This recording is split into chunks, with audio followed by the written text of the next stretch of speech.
Okay, chaps, welcome back to one of the last few VODs before we take a break, before the DLC comes out. We just accepted a mission to go take down a barbarian king. A trader with an empty merchant cart crosses paths with the company. Though he has nothing to peddle, he does state that the roads are flowing with rumors of a savage calling himself king. He states that the barbarian is somewhere north of where you stand, around the Glazed Valley. He regards the path of your journey with a nod. If you're keen on going that way, well, give them primitive bastards all the hell they deserve. On his trail. Glazed Valley. That's Moss Valley. Two fields. Northmark, Angbridge, Glazed Valley. Okay, so let's head up north.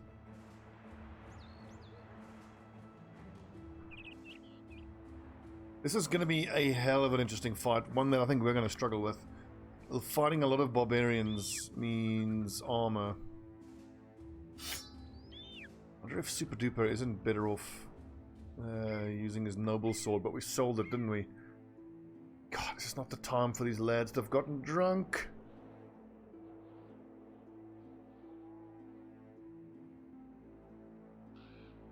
Should we just hang about and wait until the lads recover from their drunkenness? No, we can't because we're out of money. Dang it. This is the kind of mistake I tend to make way too often.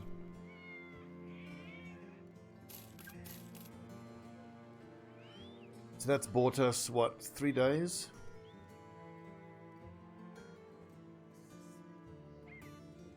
Okay, we've only got one hangover here. Okay. We're gone by tomorrow. That's him. So many reavers, some beastmasters, some unholds, and a king. That's not too bad. We can try that. I wonder if we can pull him onto the road. I also wonder how my crossbows are going to perform versus him. What's great is we know that they don't have any ranged fighters. 72, 34, 85, 28, 89, 37. He's way better.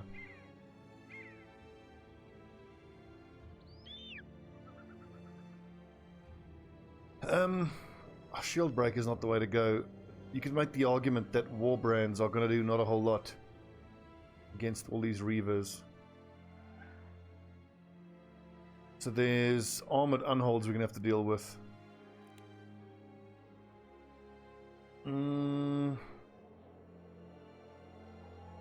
First off, we'll see if we can pull them onto a road. Get some soldiers to help us. No need to be a hero. Fight these dudes alone.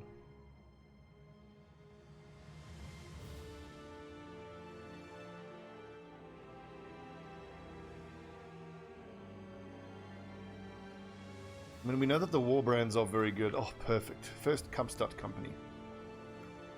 Okay, good. Now it doesn't matter what combination of fighters we go with. Why are you upset? Did I get paid? Oh, damn it.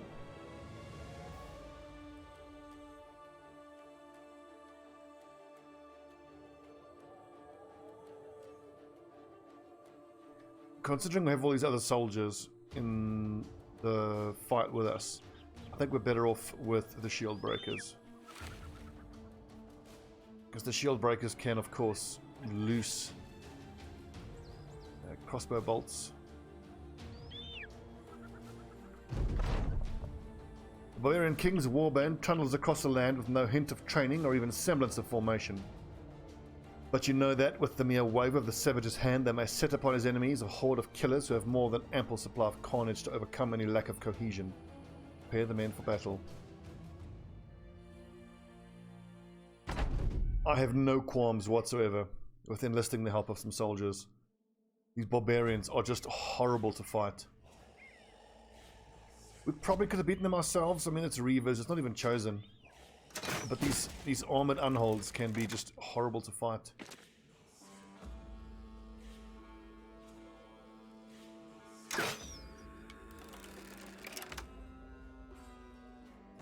I am not going to bother with Indom.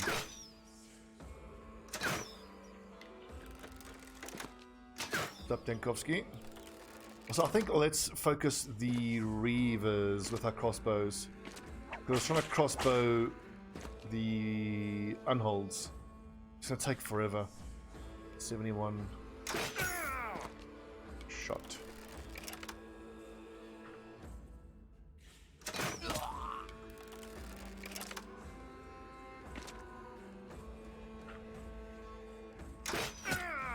Oh, good hit.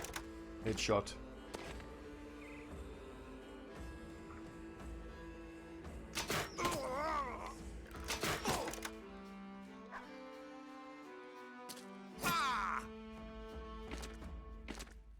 Straight up the middle, boys.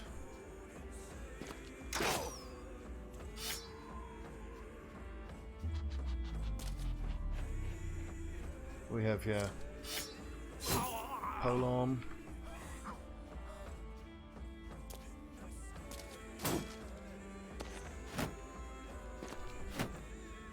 Is that a normal barbarian axe? I think it is. It's not named, is it? Well, it doesn't matter. We wouldn't use that anyway. What would be nice is if I could pick up those whips from the Beastmasters. You can never have too many whips.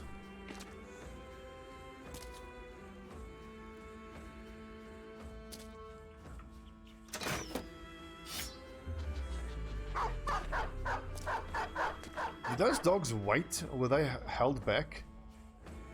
That is so OP. They can actually control their dogs.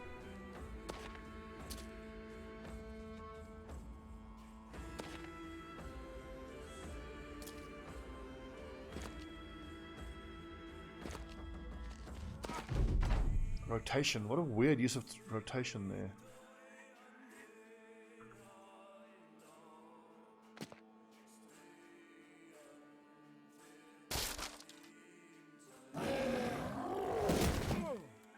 Lol. Invisible unholds. Still a thing. No doggos. Now they're gonna switch away from their whips.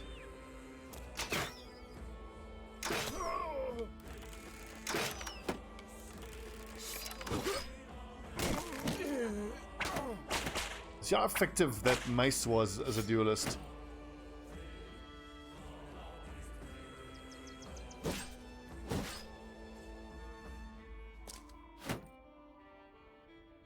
We should have waited there. That little fencing sword ain't doing a damn thing against that armor.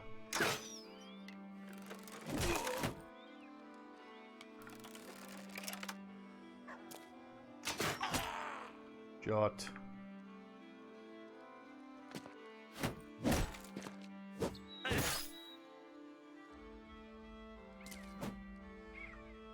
Damn it.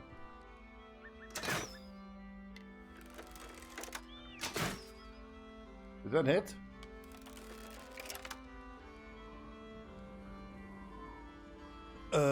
Move forward and shoot there. I don't have a shot.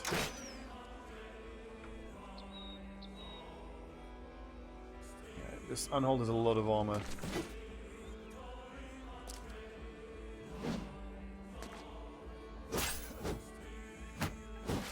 I honestly don't know what they do to make fighting barbarians worth it in any sense. This is pretty much the first group of barbarians who fought the entire campaign. And that's by decision, by choice. I mean, fighting barbarians blows.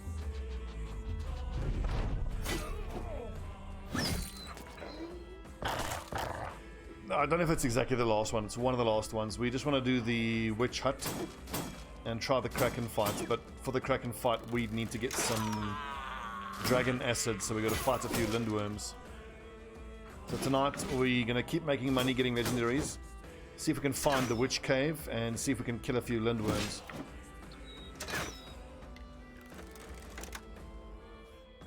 Sounds easy enough, doesn't it?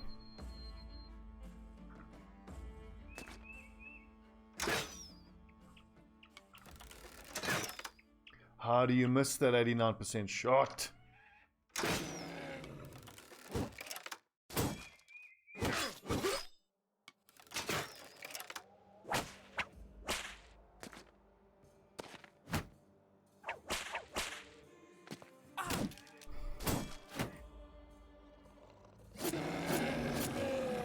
how many hit points these things have. Unbelievable.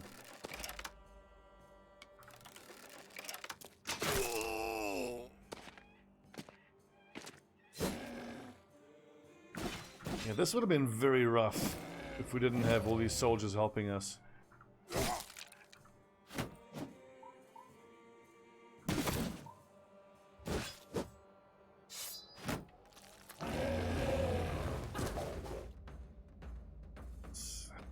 That really should use more fatigue, I think.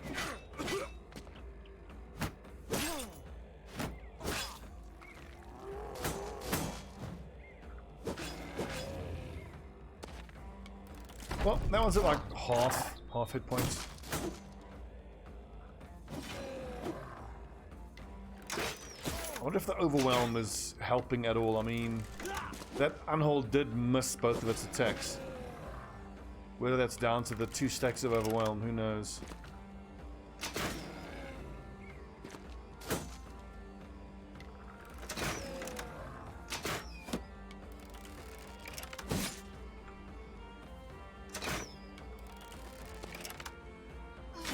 I'm missing a lot of crossbow shots.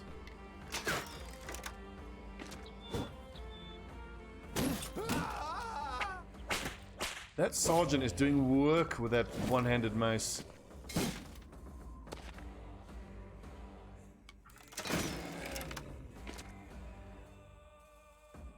But again, that being said,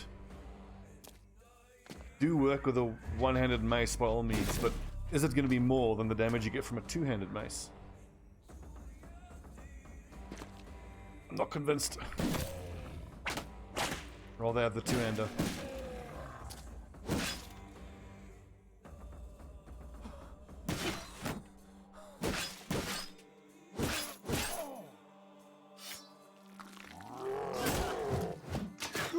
Ouchie. Broken leg.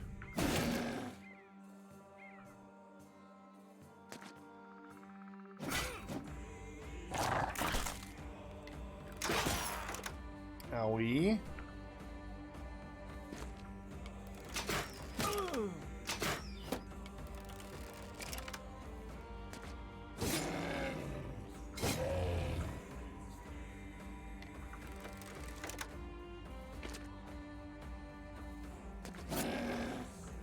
Actually, he doesn't have any armor. That's not worth using PS. Silly Stobbie. Alright, so we even injured him. PS cheek, so lowers his fatigue recovery.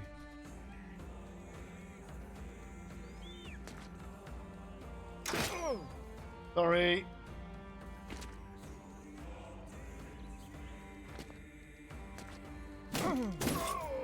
Oh, those damage numbers.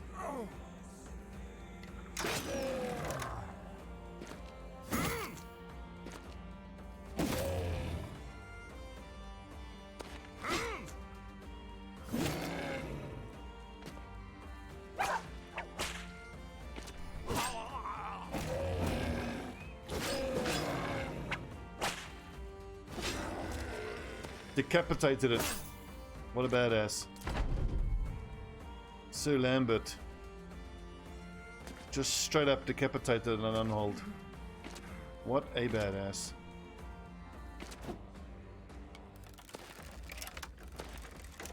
So this is going to be the easiest 6,000 gold we've ever made.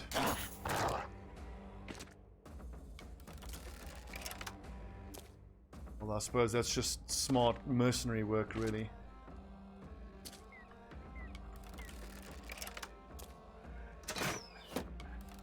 Ooh, close. Ooh.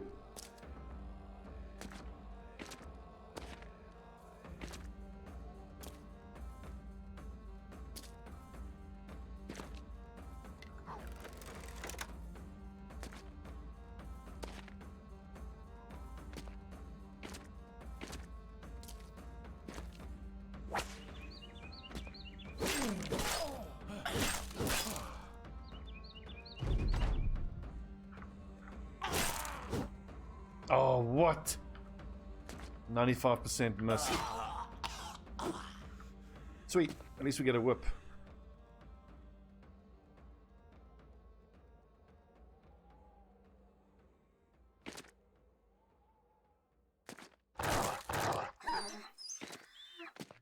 Poor doggo. That's interesting. He actually got that confident as the dog died. Very interesting.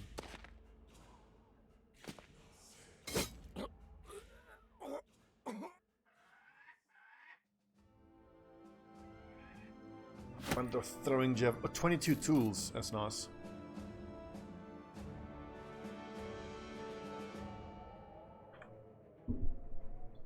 Cash money. What's your problem? Didn't get paid.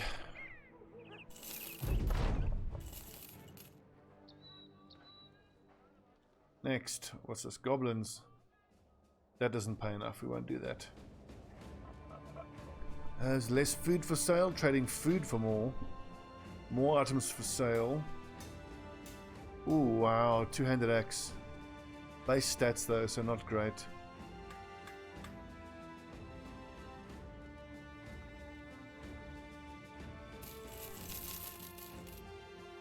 Well, hang on to the whip. You can never have too many whips.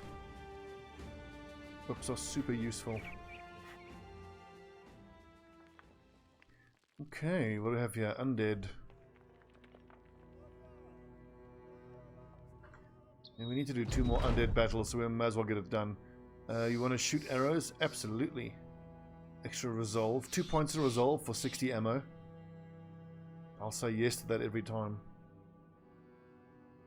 This is likely to be a forest fight though, so that's going to be unpleasant. But there isn't even a necromancer there. I think I can leave the tanks behind on this fight.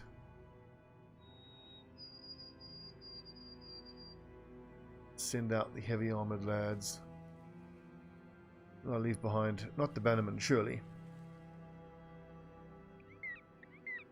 22,000, 19,000. Okay, so there you go. That'll do. Wait a second. What's the whip situation?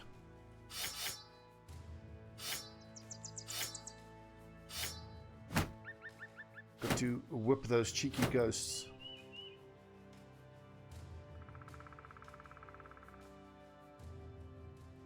It can be so challenging to actually get access to all the ghosts in these forests. In these situations, I recommend just staying put, because as soon as you move forward, you give the chance for the ghosts to sit behind a tree and just scream at you. It's no good.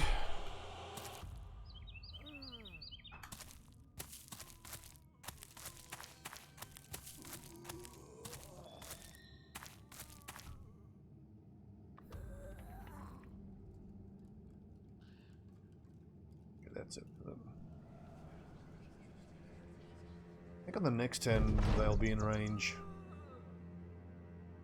Hold. Look at all these crossbows. Crossbow company.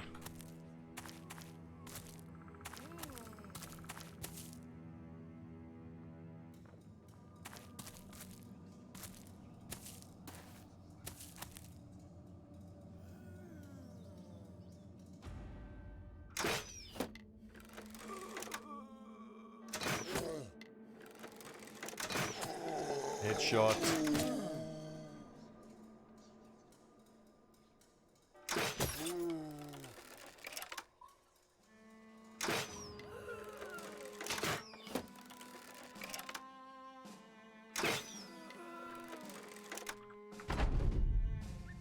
I suppose I could have whipped that out of his hands, but I need to keep the whip equipped so that I can whip these ghosts as they approach. Just out of range there. Is that ghost going to come closer? I guess we'll find out.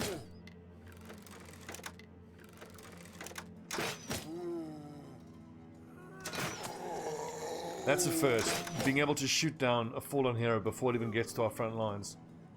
I don't think I've ever done that before.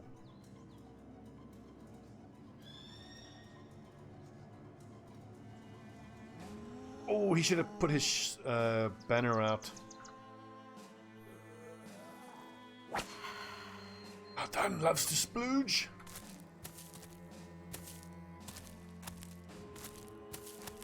Loves to splooge. More like loves to whip ghosts. Good lad. Could leap forward, but let's maintain the line, I think. Lol, get knocked back.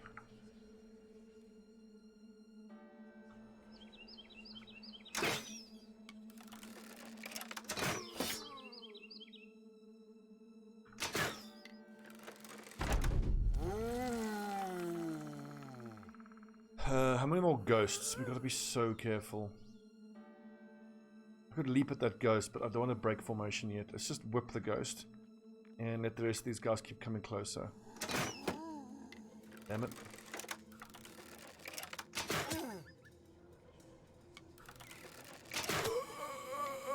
Well done, boys. Headshot, very nice. That knockback is proccing a lot more often than... It's twice in a row it's procced. Was it 25% chance? It's an even ground. Chance to hit. 3 per tile. I think it's 25% chance.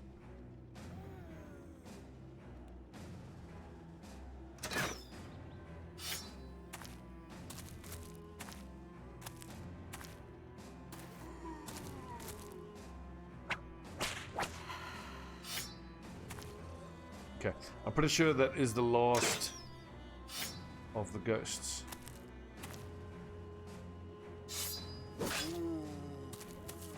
Okay, we can break formation now and start taking it to these things.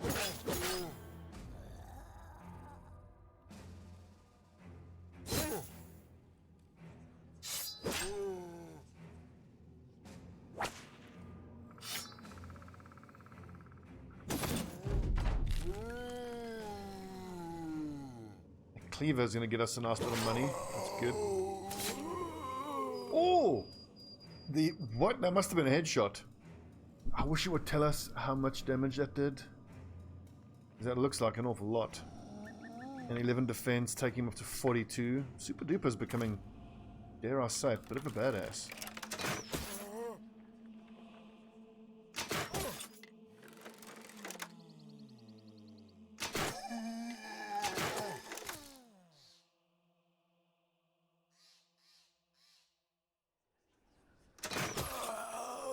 That particular fallen hero had a very bad time. That's as close as he got.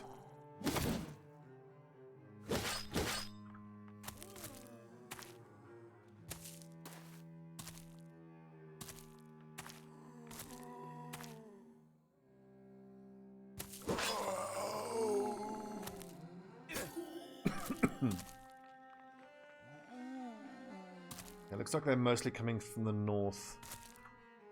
Fine.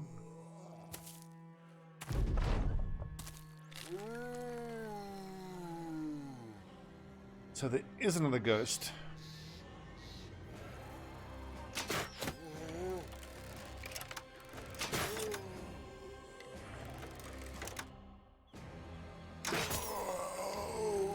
Shot.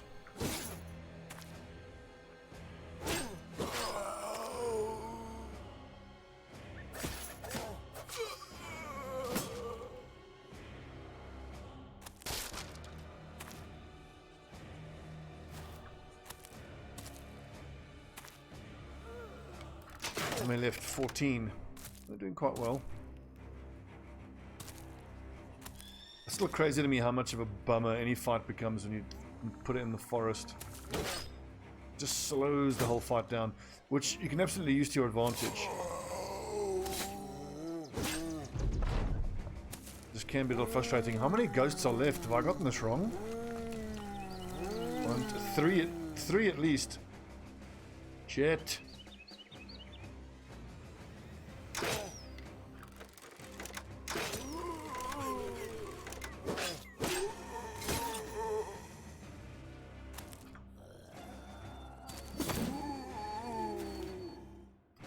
Well, I reckon as long as we have our Bannerman on his way south, we should be fine with those ghosts. And who is going to whip that ghost? Probably Dankovsky.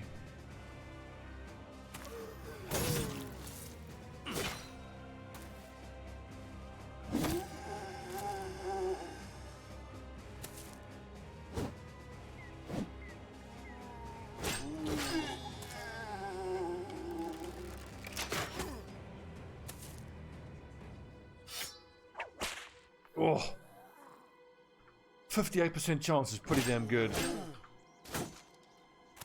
I think we're in screaming range in the bottom there. That could help us, as long as his morale doesn't shatter.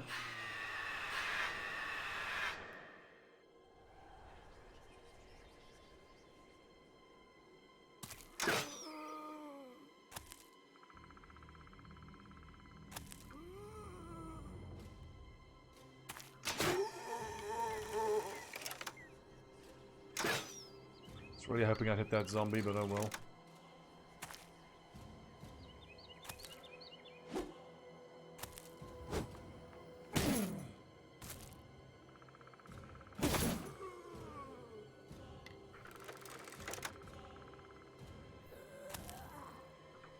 Angles here are already quite awkward.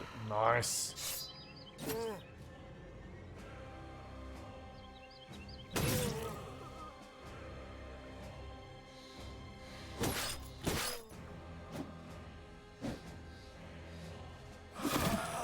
Nice. And a dodge. Ulfert. What a legend. Double break, that's no good. Oh, damn it, super.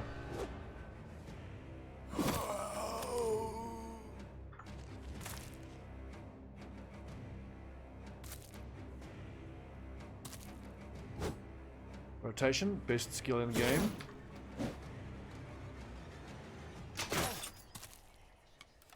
Now that really was not good. That's helped that thing a lot.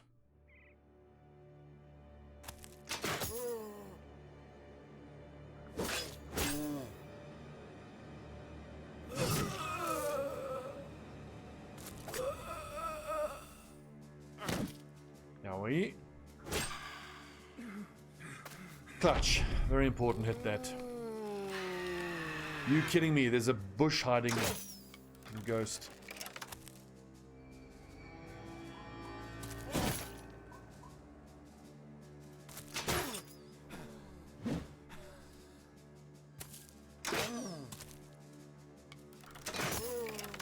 Honestly, that knockback from that goblin crossbow is annoying me.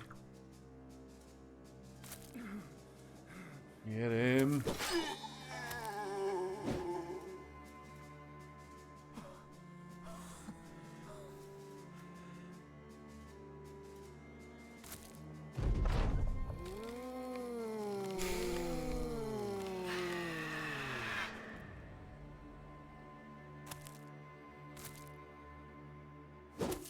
No! Hello. Nasty dodged, KK.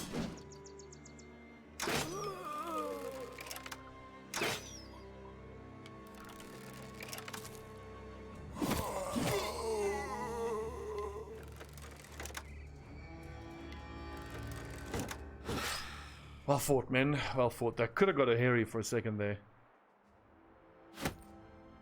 Another fighting axe. Good bit of money out of that. We get 500 for that. Decent.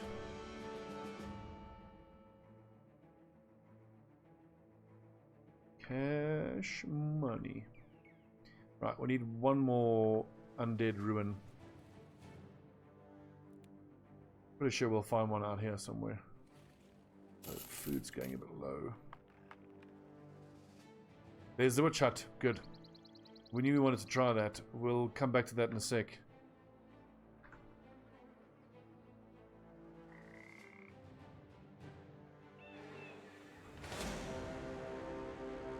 Perfect. Just some VOD gangers.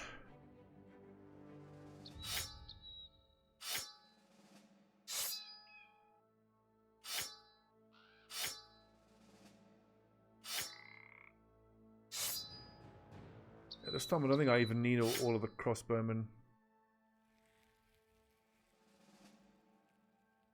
We're gonna get that dagger soon. Soon. Very soon. What do I leave out here? Give the Bannerman a break.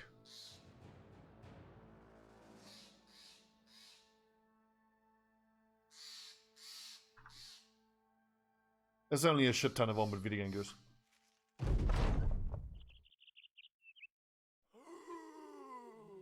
19 V12, easy. I gotta say, having 4 war brands in my setup is not at all something I would have expected. I am liking it. And in this fight, I think I want the war brands. 1, 2, 3. Let's go from here.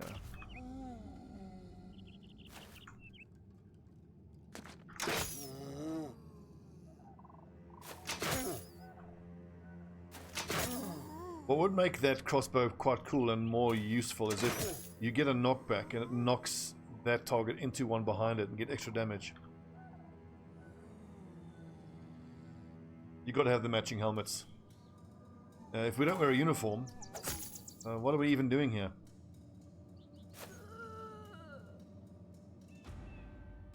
If you look good, you'll feel good, play good.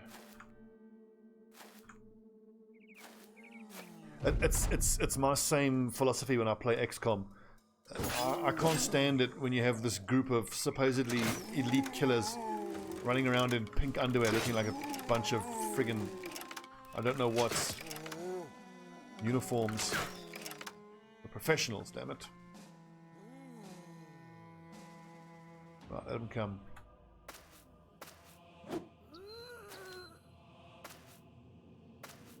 Gotta paint that helmet though, that helmet as well.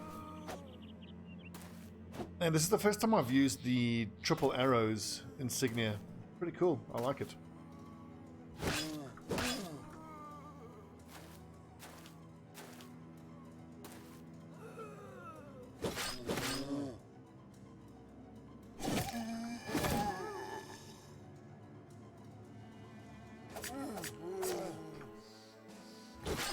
Speaking of large noble house fights, we are fast approaching the third and final late game crisis, and it's going to be a noble house crisis. But with all my crossbows, I predict we're going to do very well.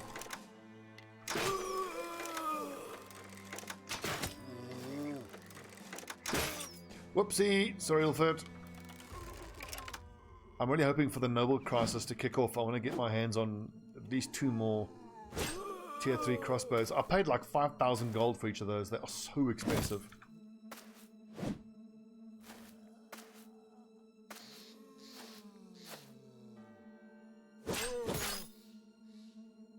And then fighting a bunch of Zweihanders would be great as well, because I want to...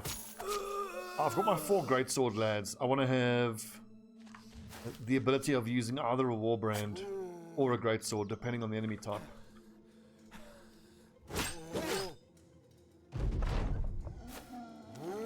Yes, use !BB mods. It's mostly just the tryout mod, the glowing eyes mod. It feels like mostly quality of life mods, which I took from Filthy Robots mod list.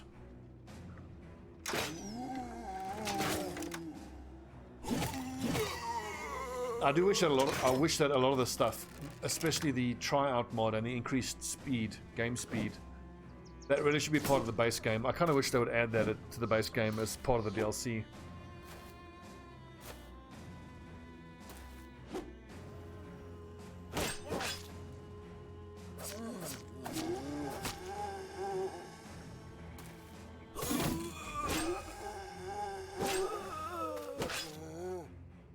I will not hear a bad word said about warbrands. Such good weapons.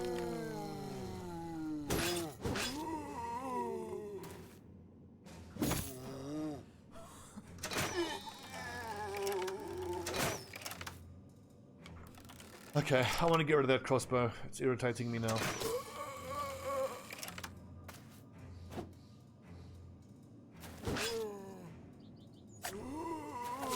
I shouldn't think so, but I mean, hell, I was certainly of the opinion before this playthrough that the heavier greatsword is just out and out better in every situation.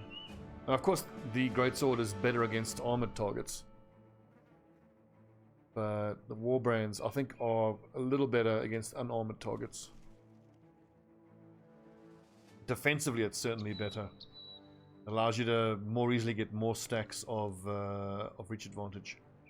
You can get 3 stacks if you get a proc of Berserk.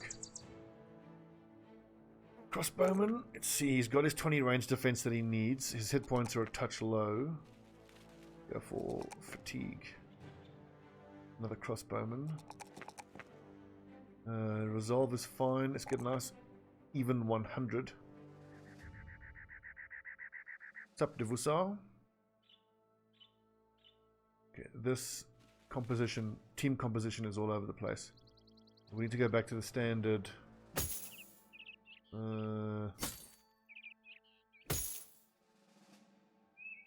Tank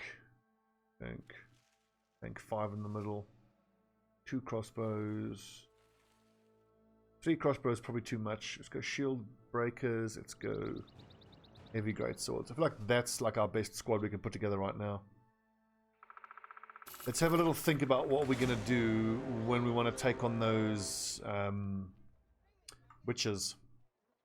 Because we found the witch's hut and we can go take them on pretty much right now.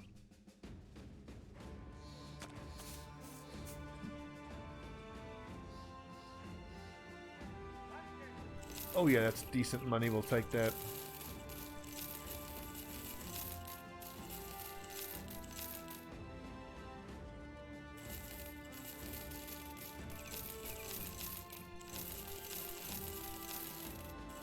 I love how like 5 days ago we had no gold. We've made like 12,000 gold in 2 days. But you know me, when I make money I spend money. Let's see, 60, so 80, 120, 140. 280. Dogs, we can never have. I need to start collecting dogs if I hope to do the Kraken fight. We need another 300 and something. Let's get Ulfert up to level 11 before we go take on the witches. Armor, we're fine. We are on the lookout though for what kind of weapons. I don't think it's worth buying more than the 3 fighting spears we already have. Really, I just want to up. What we need to upgrade is that needs to be upgraded, and we need 4 great swords. Fear and mind control. So let's give that to Super Duper. And we give Super a wooden stick. So when it comes time for him, he can run up and smack those witches in the face. But he's not going to be doing that just yet.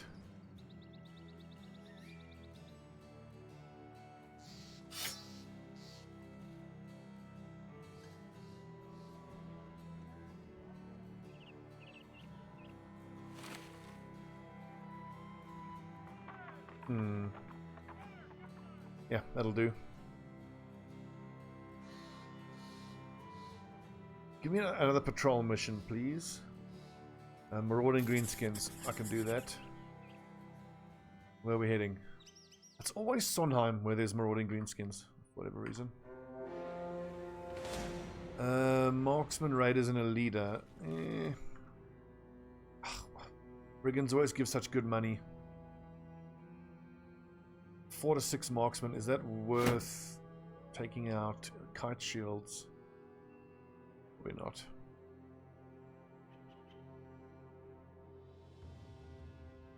Oh yeah, we're going to go stabbing that hedge knight. If we're lucky, that hedge knight will have a great sword. That is crap armor, but that hammer is worth a bit of money. So that's nice. That lad there is the biggest threat on the field right now. Now we...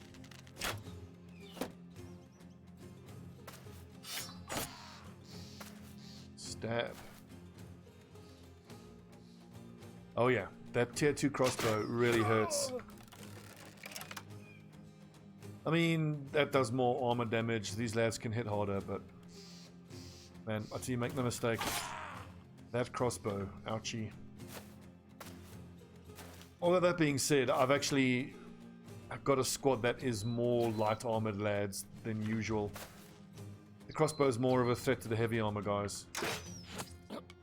But he's a threat to no one now.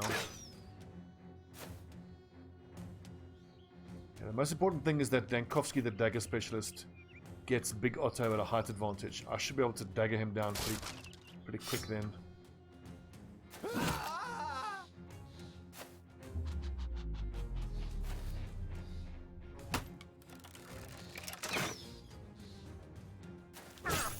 Oh. I'll tell you what, I'm approaching 2,000 hours in this game, and in that time, probably some of the most trauma I've suffered. Don't I have quick hands on Britnoth? Yeah. So why can't I switch? No. A lot of the trauma is in the early parts of learning how to play the game. When you hear that reloading sound and then ka-ching and then blah, one of your dudes just die. Outright dead. Whoopsie, I should not have used the crossbow.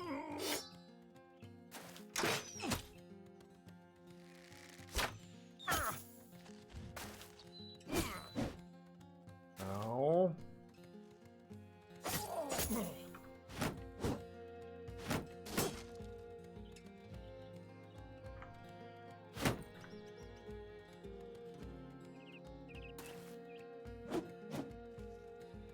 Great dodging, boys. Well done.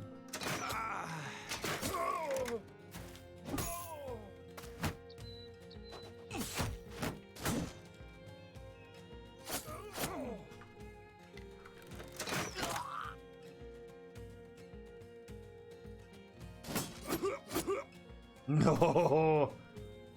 If I hit all three, that would have killed him. Oh well.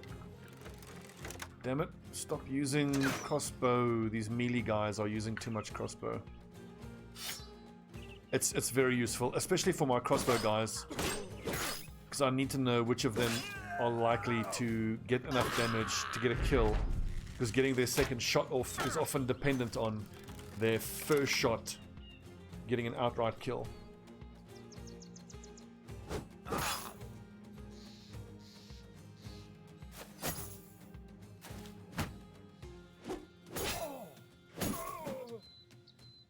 Fucking hell, ruined our armor.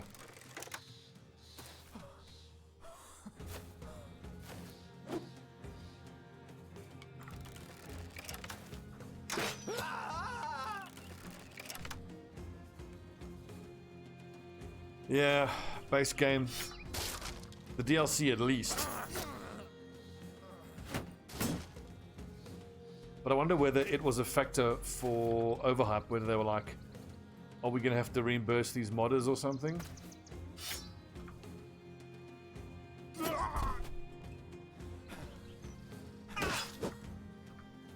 I mean, it is something they have to think about, I suppose. It's not unreasonable to think about that.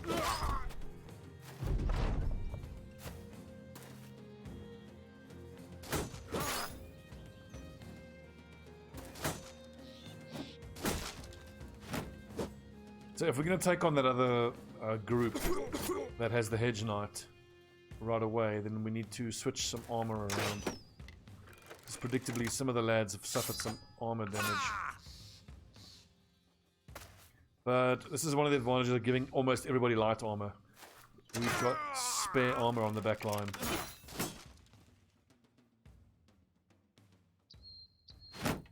Quickly surround him before he flees. I think he is going to flee though.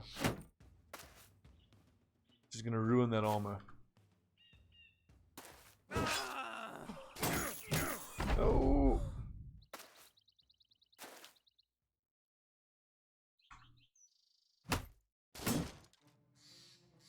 Dang it. Who actually has a dagger? I think it's only our dagger specialist who actually has a dagger. That's all we need. One dagger specialist. I used to be so down on dagger specialists, I kind of forgot how amazing they can be.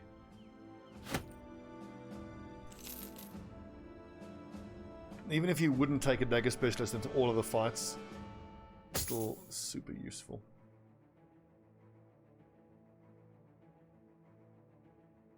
Where's my best light armors? It's that and that. 152. 155. Okay, so...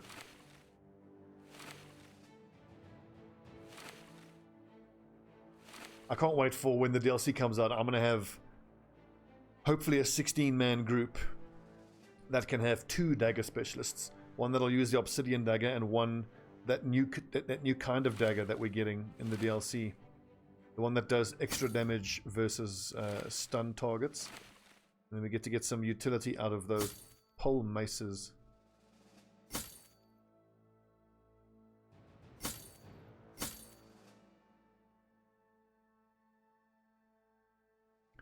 For this fight, do we need the shield breakers? No, we've got the tanks. Let's take out the crossbowmen.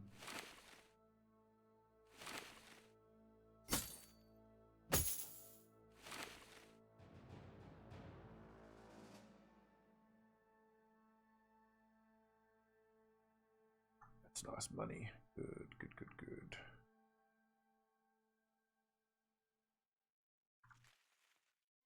Ugh. This is dreadful terrain to be fighting against marksmen, though.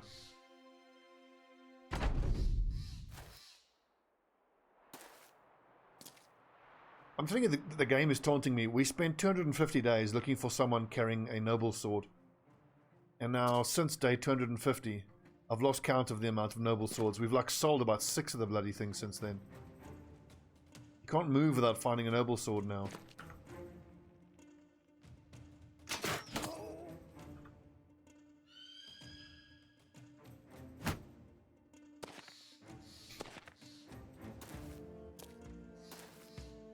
I wonder if it's worth getting into the habit of keeping my archers in the front line so they can move forward, shoot, and then get rotated.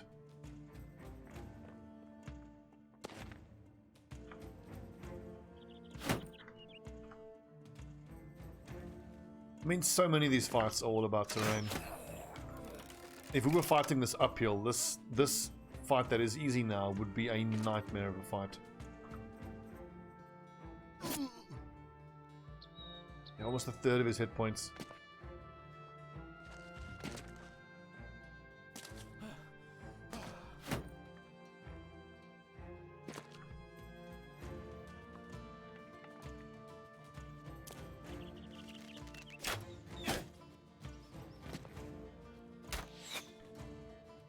Ooh, most excited about... It's hard to say. Probably the new terrain. It's gonna just help, you know, break up the monotony of the battles. But pretty close to that, I'd say the arena. I look forward to fighting in the arena. And the new weapons.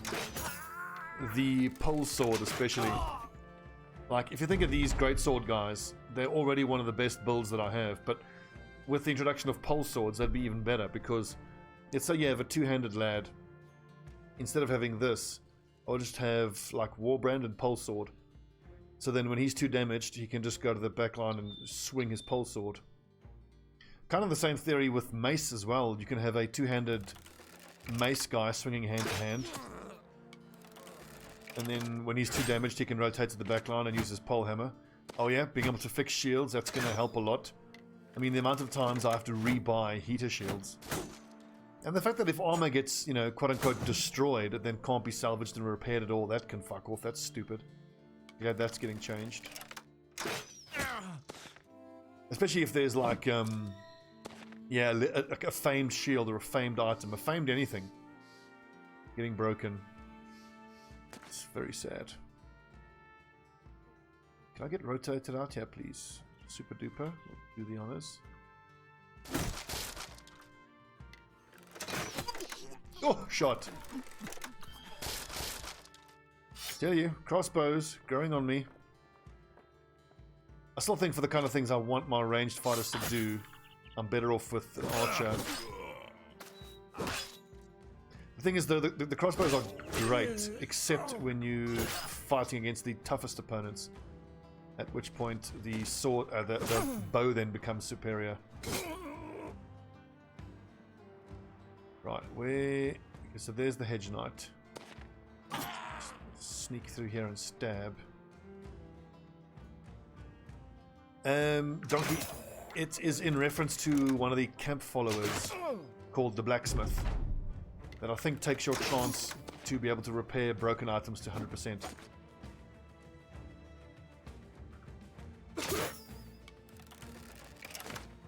Oh, how do you miss that?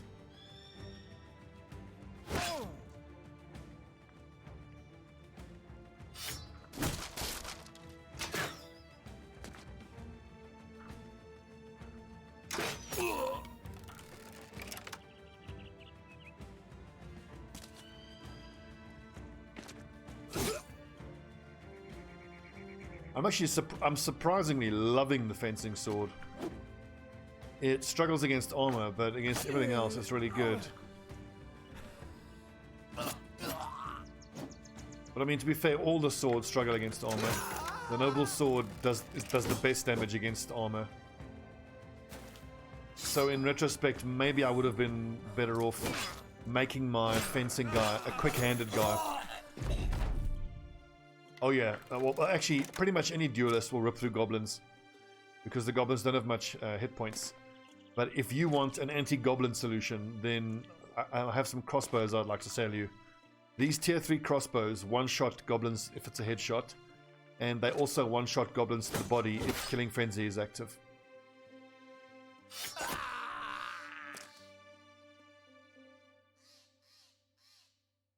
But I need to get some nets. Anyway. But now, that little disarm there reminds me, one of the best builds we had in the last playthrough was our executioners, the cleaver specialists.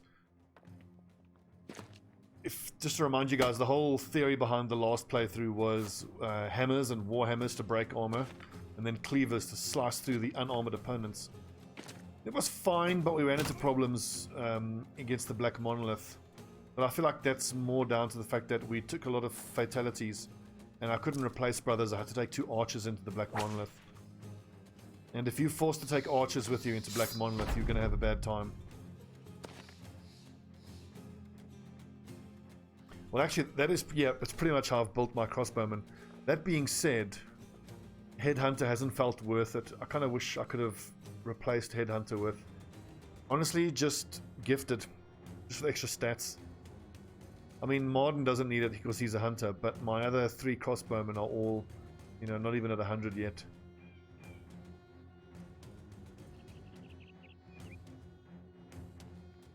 Maybe I could have given 2 of the crossbowmen Lone Wolf and then used them as in like a bullhorn formation, but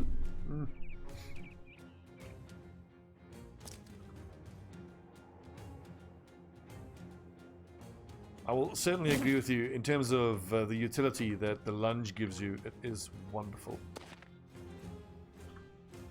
Now everyone just has to kind of stand around and wait for Dankovsky to get into position and make with the stabbies.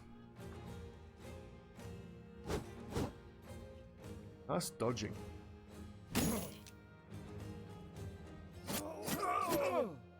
So you see what happened right there, and the hit chances are all in the 90s. This is why I've never bothered with Backstabber on my dagger guys, because by the time I want to dagger the most dangerous opponents, you're usually in this kind of fight. It feels to me like a lot of times, when it's the crucial nail-biter, knife-edge type of fight, you're usually outnumbered, in which case Backstabber does almost nothing for you. I almost feel like you're better off just taking Gifted.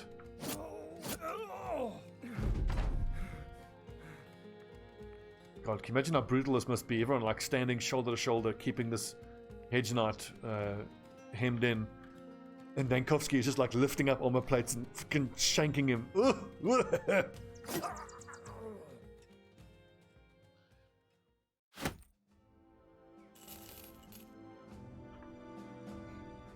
Sweet. So now Super Duper actually has a noble sword. Let's look at the numbers. So 4362, 56 to 62, so slightly better low end.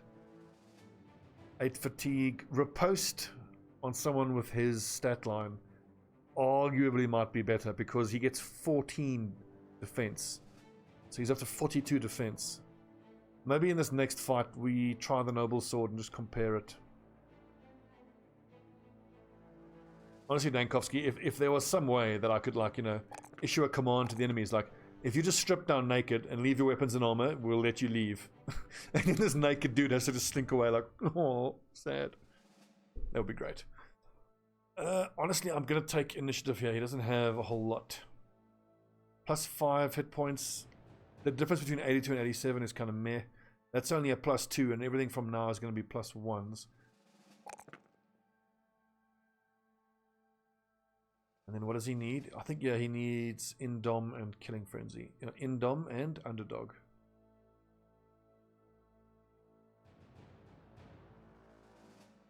Hell yeah. Everyone is level 11. We are officially leveled. Well done, lads. You've all done sterling work. So you get the fancy mail. Where's the other noble mail? There it is. It goes to Dankovsky and Super Duper. They get all the best armor.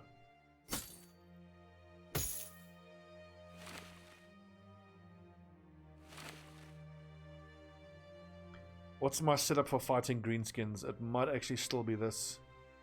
Well, maybe only 2 crossbowmen, but it'll depend how many berserkers there are. If the enemy composition is berserker heavy, I think I would then prefer to go with the extra crossbowmen.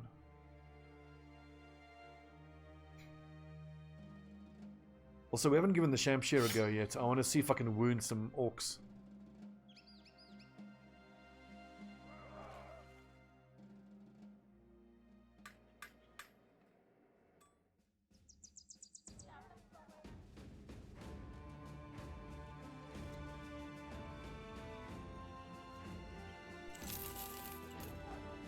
Is that a spare war brand? It is.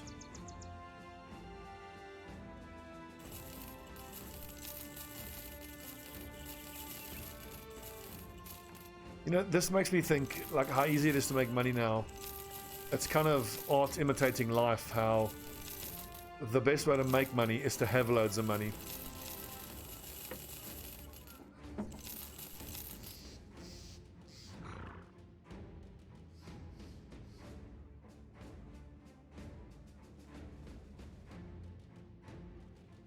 Quickly repair some of this armor. Lose grains, that's fine. Okay, defeat another mercenary company. I think we can maybe take that. Or legendary places. Let's go find the legendary places. And then we can clean up the goblins. And then as soon as the noble house late game crisis procs, we can take that. Because we're going to end up fighting another mercenary company. Let's go find some legendary places. Actually, I don't want to wait around any longer. I think what's holding us up is this armor getting repaired. This is going to be expensive, but straight up repair it.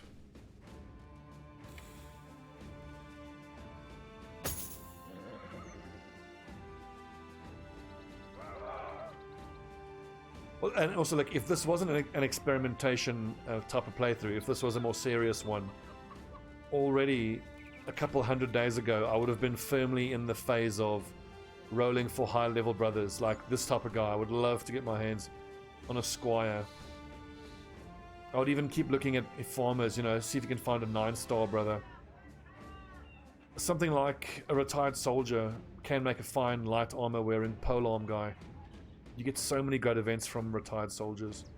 I think what I want to try to do in future is, within the first 200 days, hire at least 1 retired soldier. Because in those first 200 days, you're using so many, you know, well, fodder brothers is a bit unfair, but like lower level lads. And all of those lower level guys can get trained by the retired soldier. The retired soldier isn't going to make it into a super late game type of squad. I don't want to fight. Let's just get this bloody mission done. This is ridiculous. I could sit here and farm brigand raiders for ages.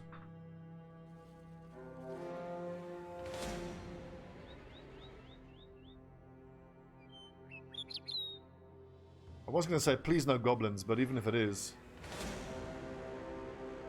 I can now show off how effective these crossbows are.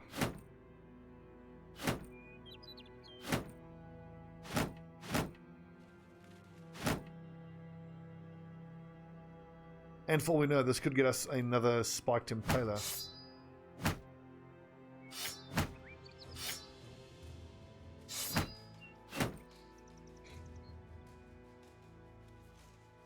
Actually, we can leave the greatswords out. The shield breakers can go out. Because the shield breakers have crossbows as well.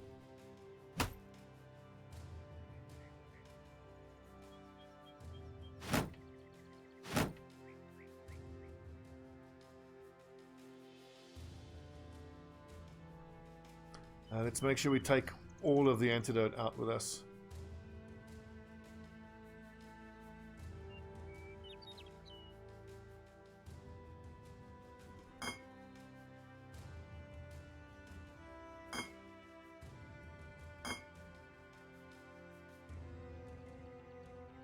Okay, goblins. I fucking hate fighting. Oh, there's only a shaman. There's not even a leader there, a goblin leader. I'm hoping I remember to put my falcon on this front guy.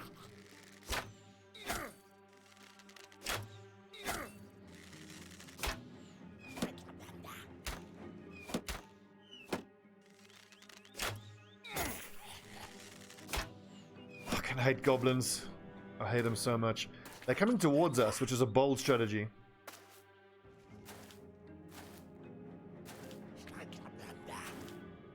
Yeah, I'm pretty sure it would be Dankovsky, who is a wild man. I would predict he has like 0 base range defense. Oh, come forward, please, yes. 2 squares. Oh no, don't knock him back, you fool! Ah!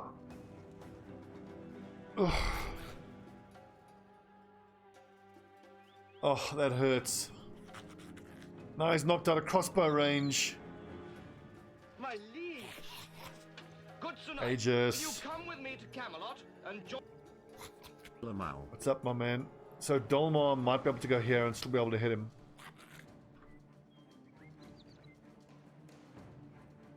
1, 2, 3, 4, 5, 6. No.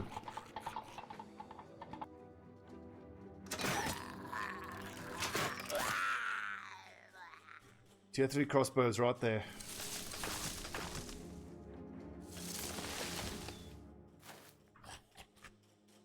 Rotate.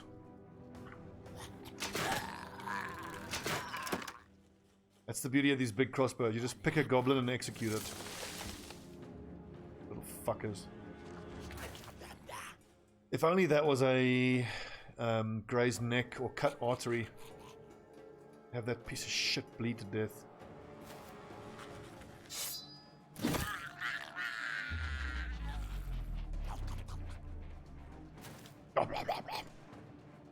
Little fuckers.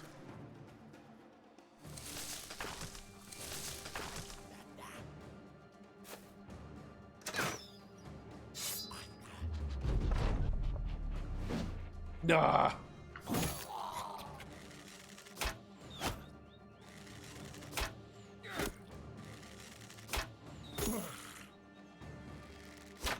Basically, what we did there was we were like, okay, goblins, nice little bows and arrows with poison. They're irritating. Have you ever seen one of these? Crossbow, boing. Now, thank goodness, actually, I shouldn't be overconfident because it's a slow and insidious killer, but all these little spears they have are also irritating. But if all of these skirmishers had daggers, then that would be a lot more scary.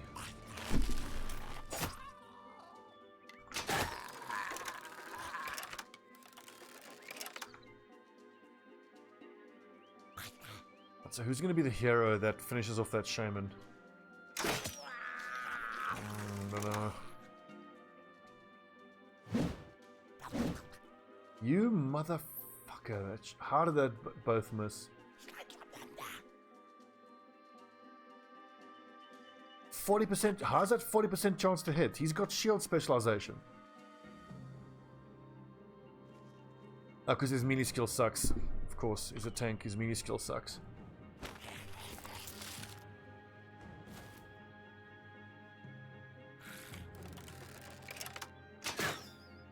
Oh, missed.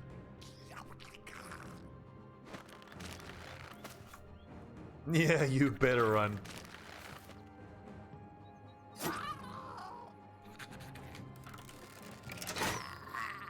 I love this. It's just pick a goblin, execute.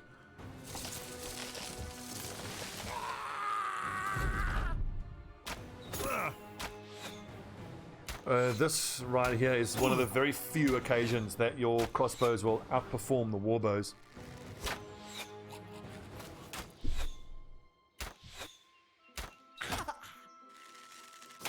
I don't think so, Dankovsky. I think the southern enemies will be the only ones that use the powder weapons. Which I hope is what they do, because the powder weapons are going to be super irritating to deal with.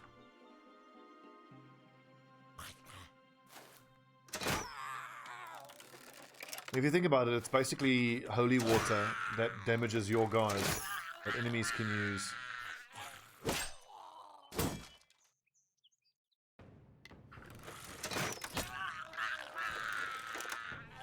At this point, my crossbow lads are just having a who can kill the most goblins in the quickest time competition.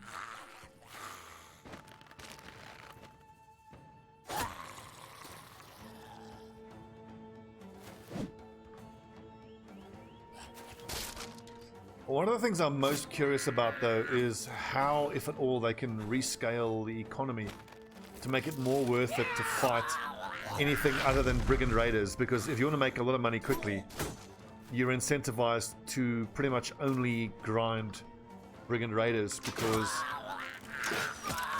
the barbarians don't get you a lot of money.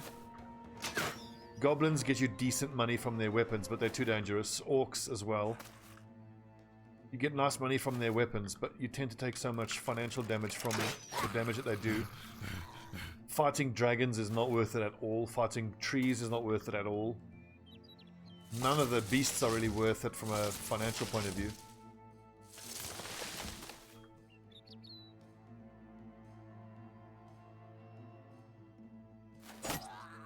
Well, I get the impression that the Battle Brothers goblins aren't like, you know, the tinkering type of goblins you see in other fantasy. These are more like, these are the low fantasy goblins, you know?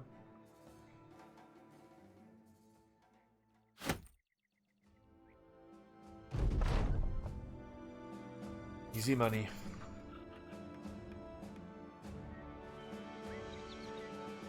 At this point, I wonder if it's even not worth putting any more points into defense, because all defense over and above 40 is reduced by 25%. Or something like that. I remember reading on the wiki that once you get 100 defense, it's effectively only 75. But that's still pretty amazing, though. Maybe I could chuck some points into range defense now. So 33, 32, 34, 25. Yeah, Super Duper needs points in range defense. I think that's 25 plus 14 though, because of dodge.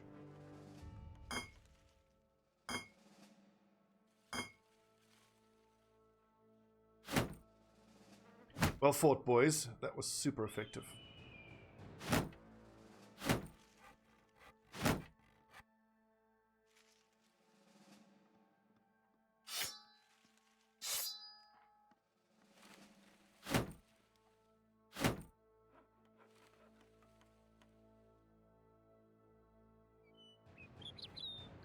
Is it worth repairing these things? Yes. The rule of thumb we've gone on is any item that's more than 250 gold is worth repairing. That's a good price. That's a good price. Oh, what's that? Must have been so much fun recording those voice lines. Audio.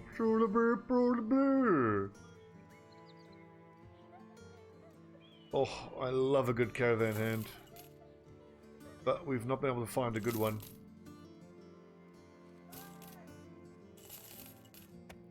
That's a 9-star dexterous caravan hand, but no... If that was melee defense, then he would have been a heck of a good tank, but I don't need another one. I've already got 3.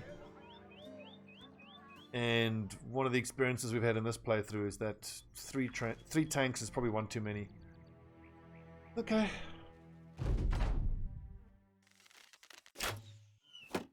There's a bunch of brigands here that really want to die.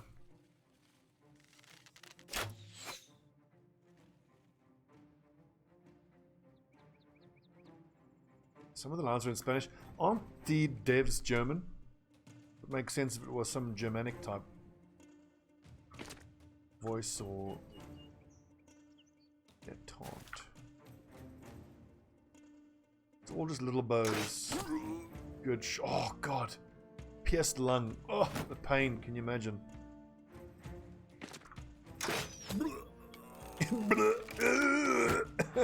Doing Foley for this game must have been so much fun doing all the voice. Okay, I need you to make a sound of what you imagine it would be like if a crossbow bolt hit you in the guts. I gotcha.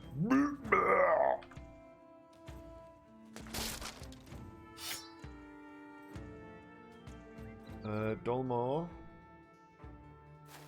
Crossbow lad. Oof. Stabbed guts.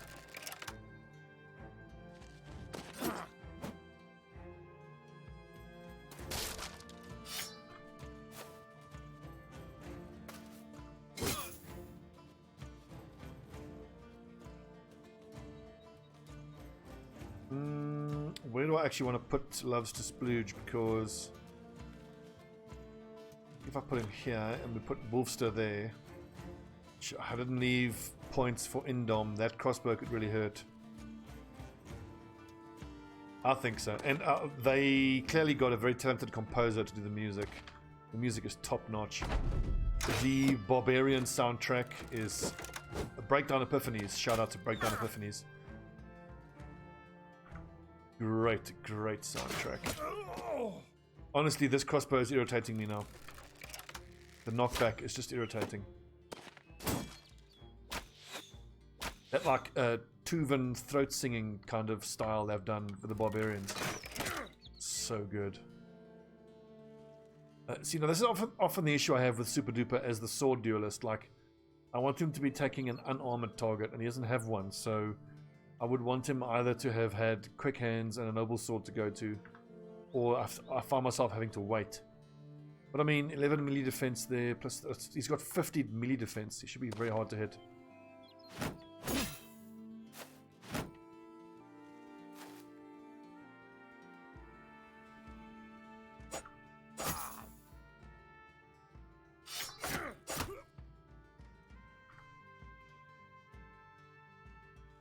Let's choose that guy to die, and then we'll choose that guy to die. It's very different using these crossbowmen than it is using the warbows. It feels a lot of times like with the crossbows, you're just picking guys to execute.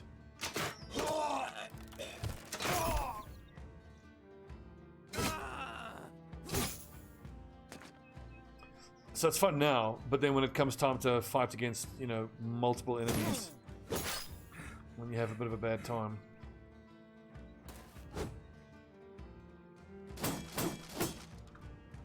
Fucker.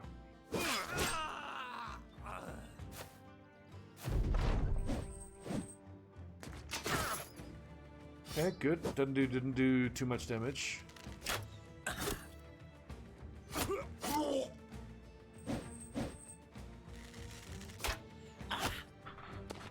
I keep crapping on about this. You guys must be tired of hearing this, but the whole duelist thing, like I'm looking at Super Duper and like he's great and everything, but I can't help but think that if I made him into a Warbrand user, he would have been better. 94 melee skill, 40 defense, great fatigue. 45 times 50 is 90 to 100, which would be 100 to 150.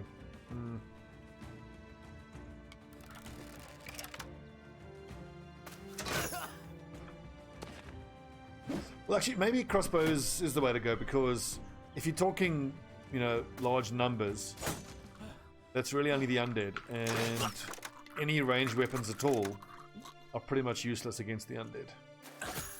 in this particular run, when we are fighting serious, nice little beheading there, serious groups of undead, we just leave all the archers behind and we take out the 4 greatsword users.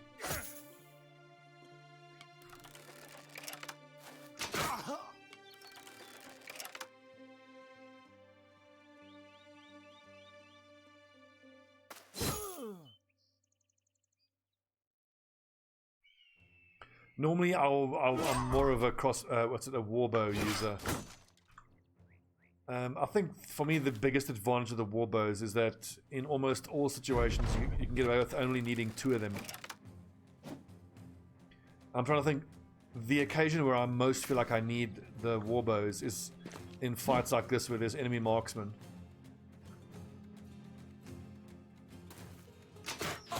And in that situation, 2 is normally enough. He has that knockback being a problem again.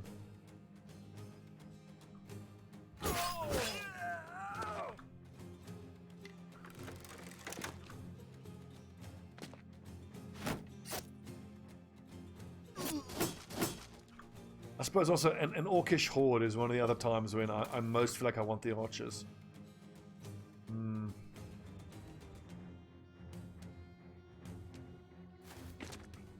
It's funny that the lone wolf start is the start or the background that I enjoy the least, because you get to start off with a super powerful bro, and then once you get deep enough into the campaign, you've got 10 other guys who are amazing as well, and 1 guy who's a superstar. But then, you know, like, it's kind of like whatever, you know, it feels like the bonus you have from your start has then sort of been nullified because you got 11 guys who are great, 12 guys who are great.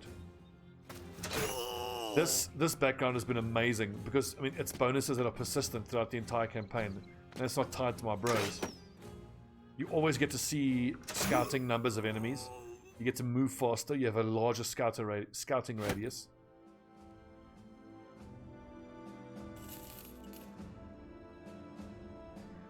That's true, Bovenbest, but the best way to deal with that is to fight at night if you don't have your own archers.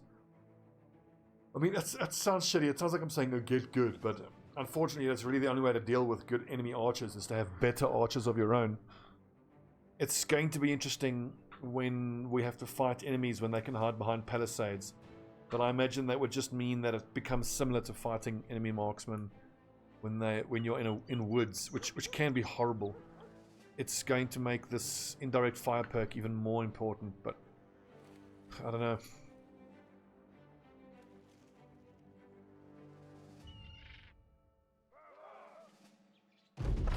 Out of all the current backgrounds, I've enjoyed the Peasant Horde the most.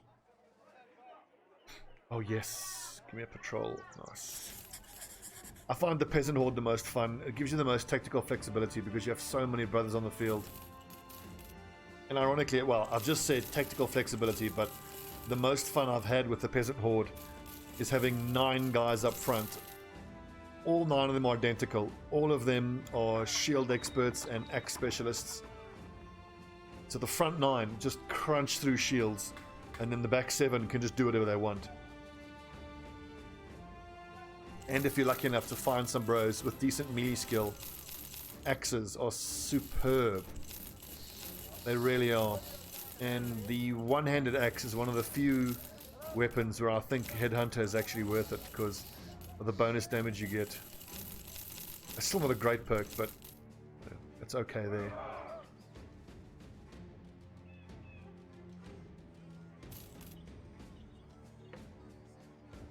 Right, I think it is Witch Hut time. Although that being said, I would really like to have been able to craft a Lionheart potion.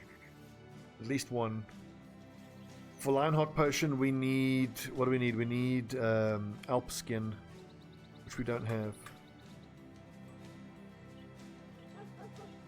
Let's pop in at the taxidermist and see what we can craft, if anything. And we tried Den of the Undead before. And by the way, this pisses me off. As soon as you get a patrol mission, it starts spawning groups of loads of marksmen, which is just the worst. That's a lot of fallen heroes, a lot of geists. If that fight's out in the open, it's maybe doable, but let's give it a try again. We've tried it before and it didn't go very well. I think let's take out 2 tanks, 2 of our best tanks. Let's see, 55, 103. Actually, Anko should be our ranked 3rd tank. And Sub Hedgehog is our number 1 tank. Wolfster is our number 2 tank.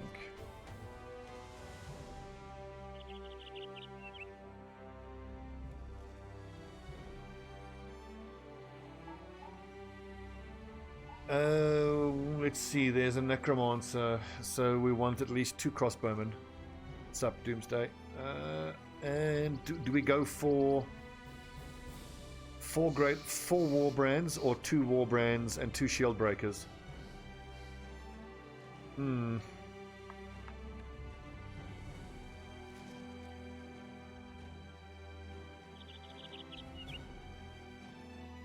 Yeah, I think so.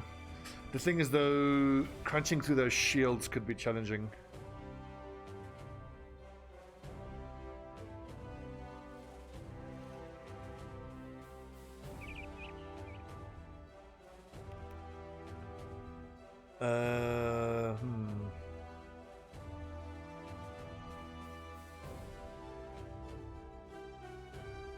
Okay, I'm going to take out the 3rd tank and we'll give him that. Now I've got 2 spots open, just for the other war brands probably. Honestly, no, the war brands kind of fall off, but it depends on the enemy type.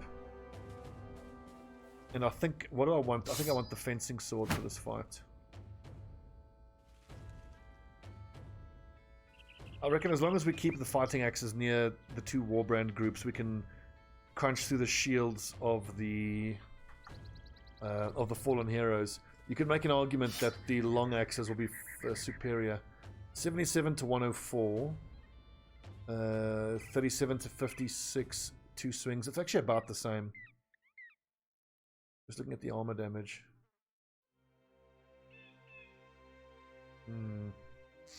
Well, actually, Guibo, I mean, I had 3 great swords, but I sold them so I could get my hands on this Sir Steinhardt's Noble Mail, which is the most incredible light armor I've ever seen. It has a 20-to-1 armor to fatigue ratio. I've never seen anything like that. I don't even have an attachment on there yet. It's bonkers. Absolutely bonkers. And his Nimble is at only receive 40% of damage, because Nimble gives you, what, 15 fatigue for free, basically. So total penalty above 15, and he's got -10 and -5, so 0 fatigue. Incredible. Incredible. And then this imperishable wolf crown is almost as good. I still can't believe that. I think I want to put a probably wolf attachment onto it, because it's further going to not affect its weight. It'll give it it'll turn that 200 to 215, and it's the resolve lowering.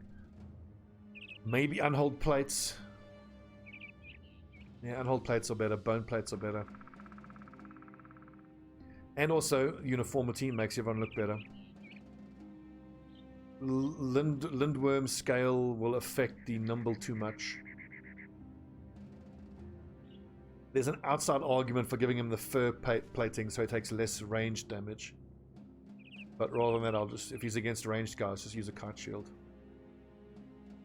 Yeah, let's give a quick little save and give this a try.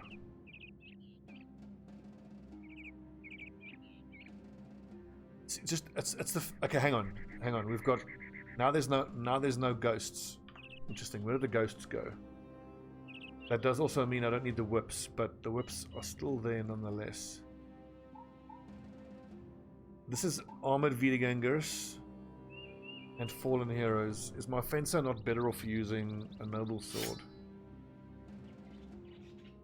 I think so.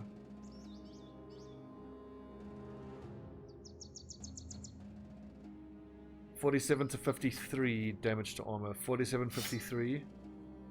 32, 46.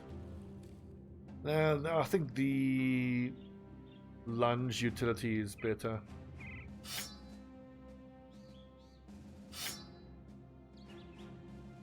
It's weird. The compositions of the squads just change sometimes. It's super irritating. Let's hope we can get into range of that necromancer. Okay, not bad. Run forward, men. Charge! Charge!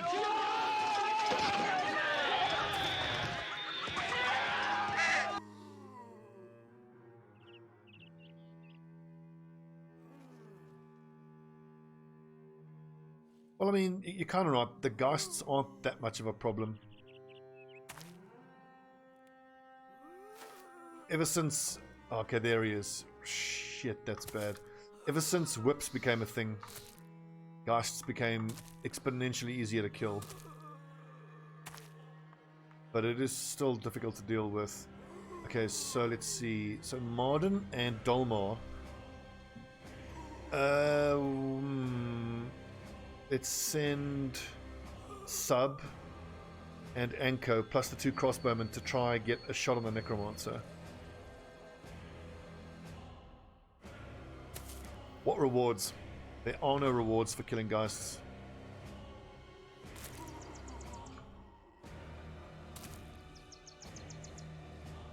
Exactly. I really wish I had a cleaver specialist with high melee attack so I could reliably disarm. I think my dagger specialist Dankovsky, I might even have him just sit at the back here with a dagger and disarm that dude, because that is legit a problem.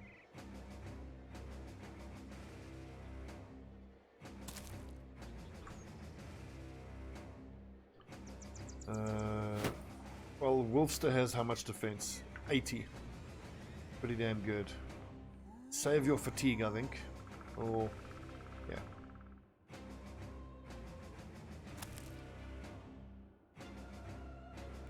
Oh god, I really hope we can get around the side here, because if we can't, oh god, it's going to be impossible to hit him.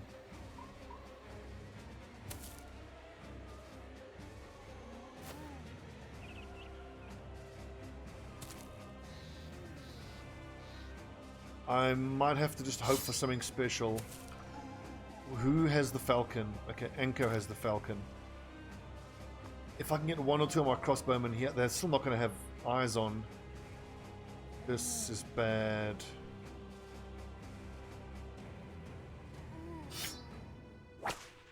Damn it!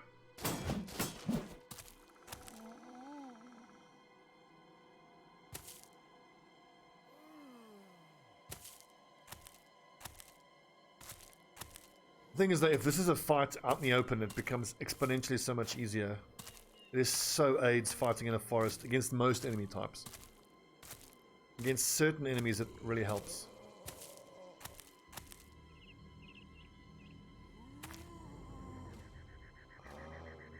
I think my only hope is if I can kill that zombie, push back, get my crossbowman here. No, I would need to get to those squares to get eyes on there.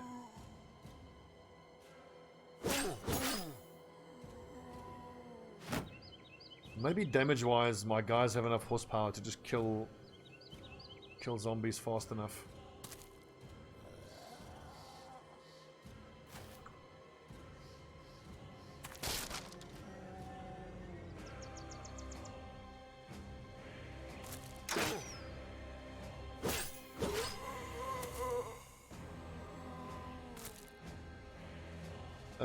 I think I don't want to release the falcon until I have crossbowmen that have a shot.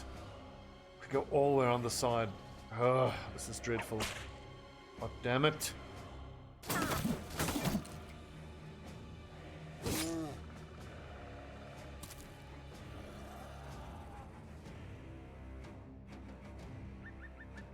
think Dankovsky up on the high ground has the best chance of consistently disarming there.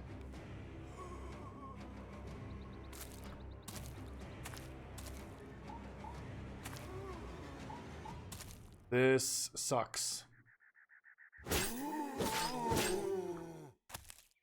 Well, he can only raise 3 zombies every turn. And I've got a lot of bladed weapons, so if I just keep getting lucky with the executions and decapitating, he'll have less options. But the problem is he'll always have fallen heroes to raise up. And the fallen heroes are the real threat.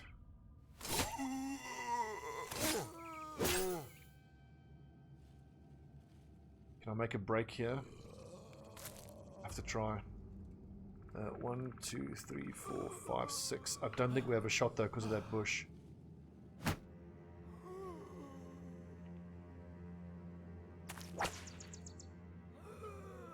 Okay.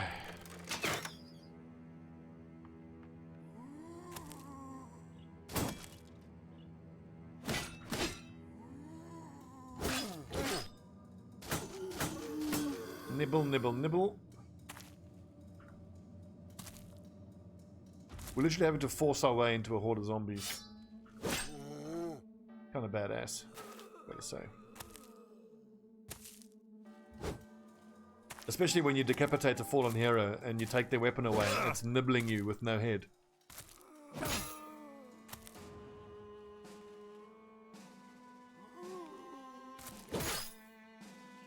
This is a good time to test out the tip I was given that if you stand on a corpse, you can't raise it.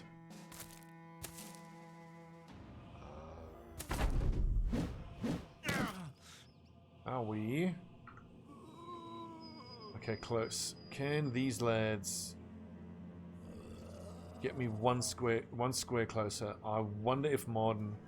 1, 2, 3, 4, 5, 6. He might have a shot from that square.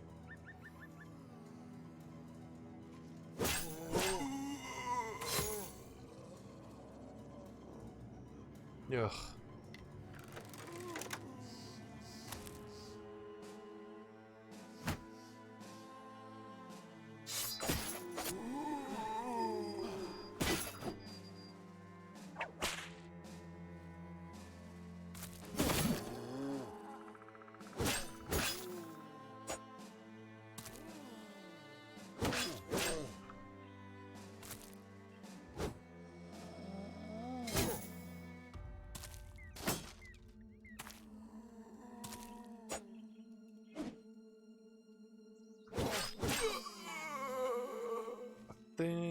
Get the fatigue.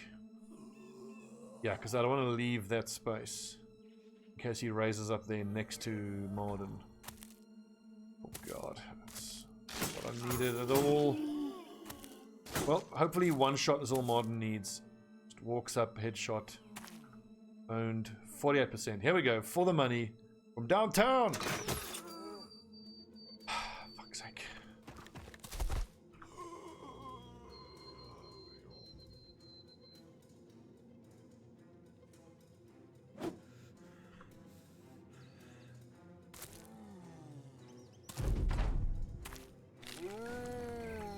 Okay, so it seems that if they rise up naturally, they can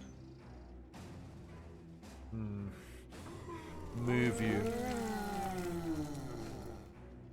This is exactly what I did not want to happen.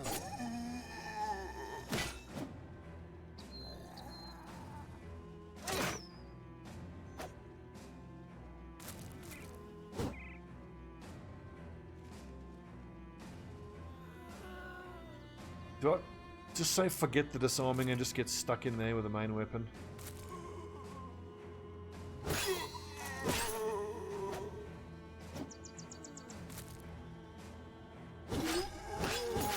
It's pretty clear that we are damn near never going to get that necromancer killed. I'm just gonna have to go straight through all these enemies.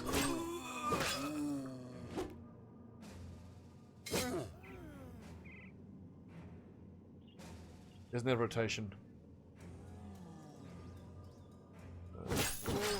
Damn it. Yeah, that's a problem. Southern flank is also getting a touch scary.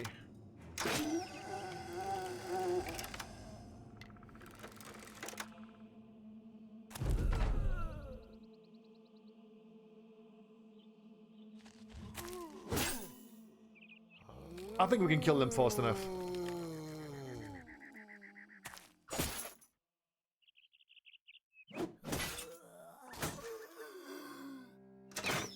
No!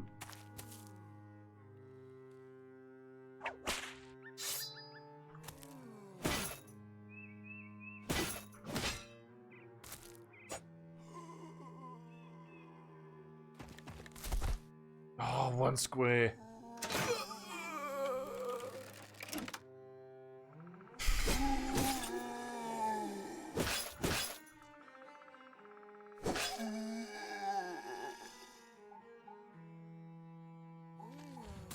I've got 2 war brands at the front now. Pretty good damage. And I must say, these Warbrand guys off on the flanks are pretty self-sufficient. 46 melee defense for someone without a shield is really good. I mean, he's not invulnerable by any means, but that's very good defensively.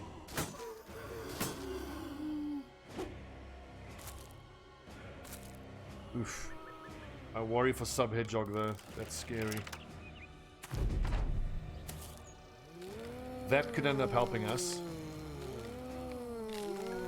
Push these fuckers forward.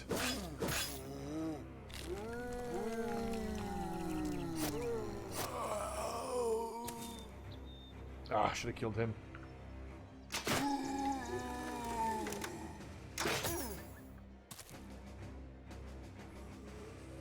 Sub-Hedgehog has got problems. Although 71 melee defense and underdog, these lads are very unlikely to be hitting him.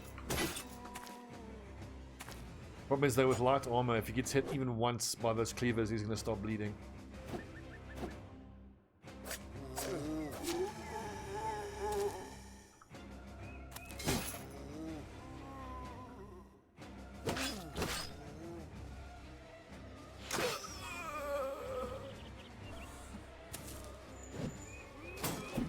%, chance to hit, 5% chance to hit.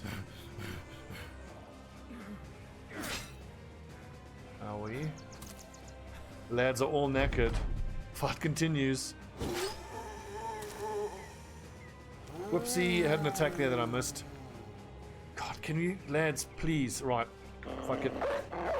Drop the dogs. I should have dropped it where I can at least occupy squares. Good boy. Look, they are going to get easy to kill. The zombies, that is.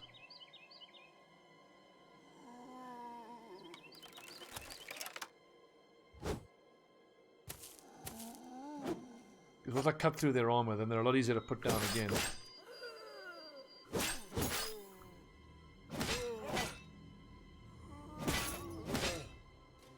Shit, please tell me I have a disarm for this lad.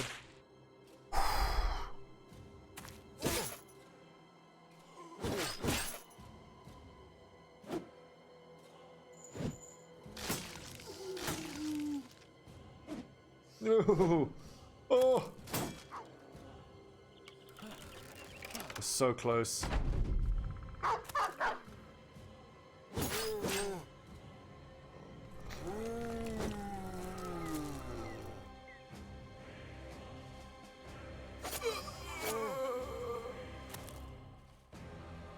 Come on. Oh, one more square. One more square forward.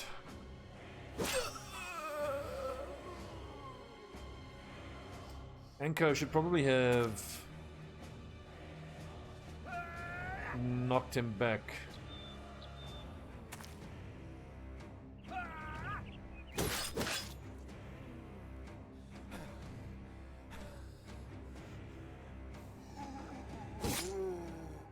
Off.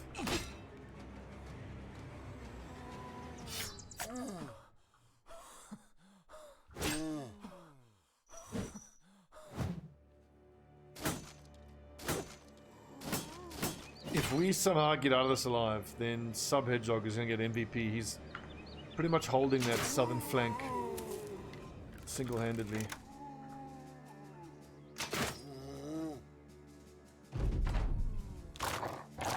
It is just nuts how terrain changes the course of a battle.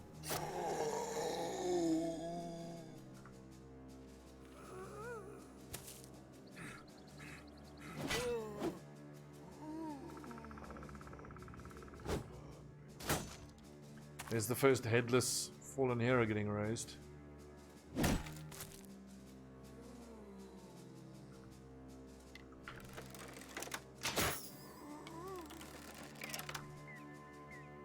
I'm going to use poison because if I get lucky enough to hit him. Oh, yes, Morden! Woo! You know he did. 51 damage straight to the head. Killed Necromancer. It would be such a nice little touch though if there was a second little animation there. Instead of, or that little picture, instead of the dart to the belly, if there was like a crossbow bolt right in the center of the forehead. Oh, well done. Indeed, mortality clarified in a single strike. The ground quakes. You're reminding me, I finally finished Darkest Dungeon. It was such a relief when I got through it. I never thought I was going to finish it.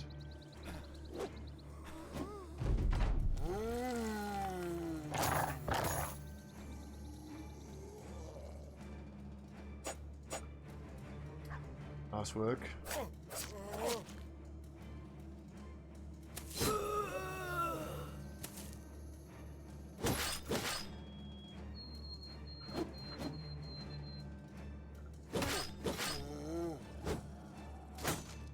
Defensively, the guys have been just outstanding. Absolutely outstanding.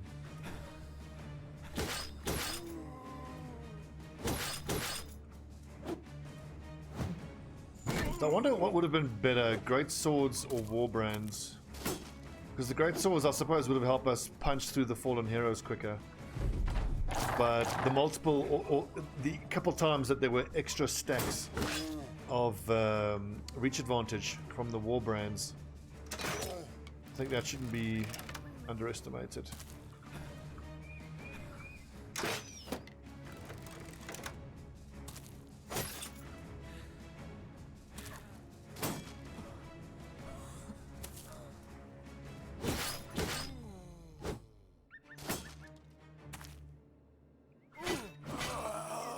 Well done, Subhedgehog. It only took you like 13 turns to knock down that fallen hero once.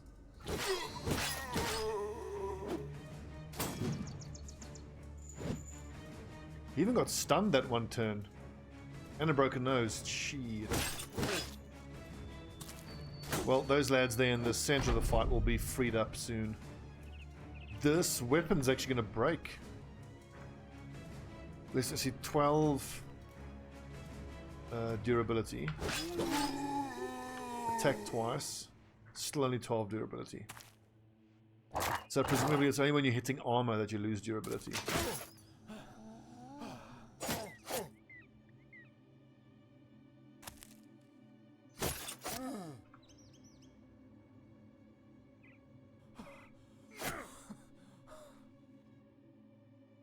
We are. Yeah, it's witch hut time after this.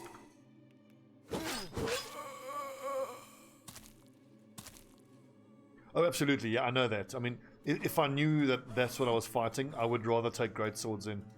Just to remind you guys, I had 3 great swords collected at one point, but we sold them to buy this god tier light armor. And now we're going to start the grind of collecting our great swords all over again.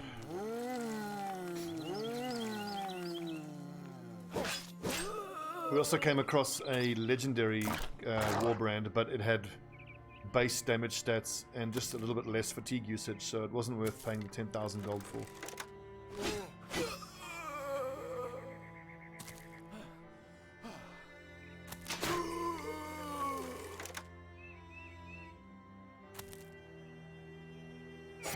So Ulfert and Subhedgehog have done amazing work.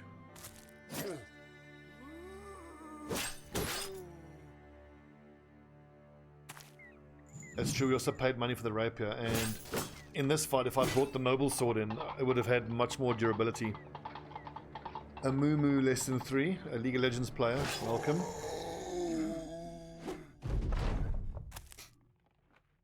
I think when I first started playing LoL back in 2011 or 2012, a Moo was the first. No, it wasn't a Moo. Moo's the mummy. Who's the Yeti? I started playing the Yeti first. Then I started playing as Mundo, and I went where I pleased, which was great fun. Nunu, oh yeah. Blitzcrank, now that was a fun hero. I had a friend of mine who used to play Alistair, and I would play Blitzcrank. And then, I mean, this is, you know, low bronze shit that you never get away with, but it was a lot of fun where I would Blitzcrank someone under the tower, and then he'd Alistair punch them up in the air. and then knock them back. Basically, if you hook anyone under tower, they just die. I mean, I only played Season 1 of League of Legends. I moved on to Hon and then Dota. But I have memories of the vampire dude getting released and being just horrible to deal with. But I think that's more of a thing with all MOBAs. Like, this happens, I mean, I've been playing Dota for literally years now. And every time a new hero gets released, I'm like, this is the most bullshit OP hero they've ever released. And then you figure him out and then he's fine. Glad, yeah. Although that being said, back to Dota, techies can fuck off. I hate techies.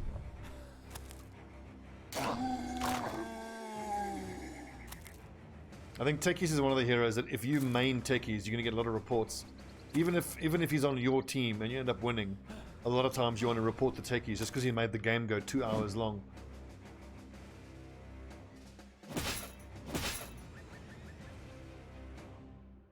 Anyway, if we're talking MOBA, Predecessor just been released, Fault as well. It wasn't the best MOBA, but Paragon was totally my favorite. God, I love Paragon. So beautiful.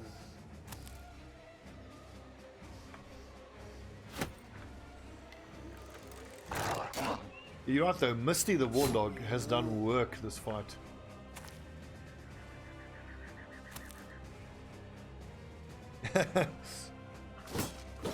It's water. This is La Santa. It's 100%, it's a tequila bottle, but it's the most disgusting tequila I've ever drunk in my life. And the only redeeming quality of it is the fact that it's comfortable to drink out of. Devusa, if you played Paragon, have you signed up to Predecessor?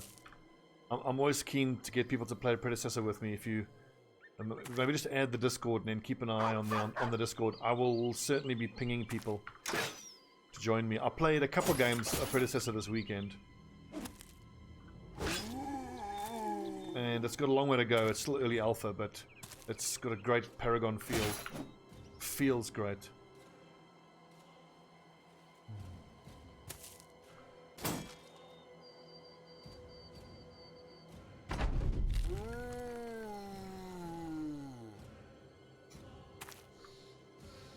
You're talking about tequila.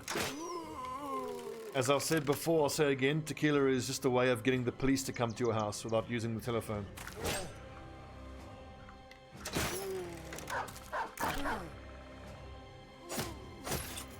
I've never in my life tasted tequila and gone, God, that's delicious, I'll have another.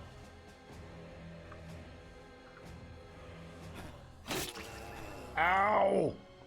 If I'm gonna drink a shooter, it'll be Jägermeister. Or an Irish cold bomb. I love Irish cold bombs. Irish cold bomb is Guinness. You take a can of Guinness, 2 beer glasses. You take half the Guinness in each beer glass. A shot of Bailey's, drop it in, and then down the whole lot. It's like a milkshake for alcoholics. Delish. Okay, so that was the longest, grindiest fight. Rakia, what is that? Here's a quick question. Is the longsword even worth keeping armor-wise? So armor-wise, 37 to 56. Let's just call it, let's round up, 80 to 120 armor. 85 to 105 damage to armor. Yeah. 65 to 85 damage to hit points. 50 to 75. I don't think the long swords are worth using.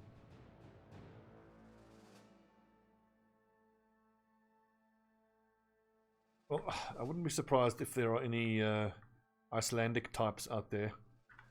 And I just, well, listening right now, and I say that because my father once came back from Europe with a very strange ceramic bottle with some difficult to read writing and a picture of a goblin sitting on a pear, and it's like this weird pear schnapps. I was wondering why is it in a ceramic bottle, and apparently it's because it's so strong it would stain glass. It's like 85 proof pear schnapps. I think that stuff was just lab alcohol and they just put some pear flavoring in. It was fucking disgusting. But then again, if it's like Finnish or Norwegian people, I'm not gonna judge. You people eat rotten fish, so y'all are crazy. No, we are gonna go do the witch's hut now. Do we dare take a drink? After we repair.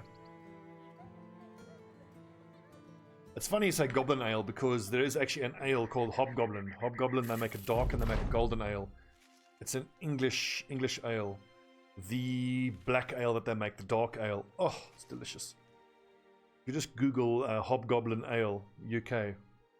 It's like a 6.5%. It's quite strong, but it's got these heavy chocolatey and blackberry and coffee notes. Oh man, I love Hobgoblin Dark.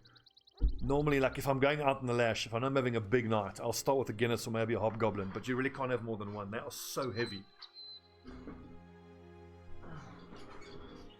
I seem to remember Hobgoblin made a light summer ale once, which I've never been able to find again, which was also quite nice. Everclear is 190 proof. We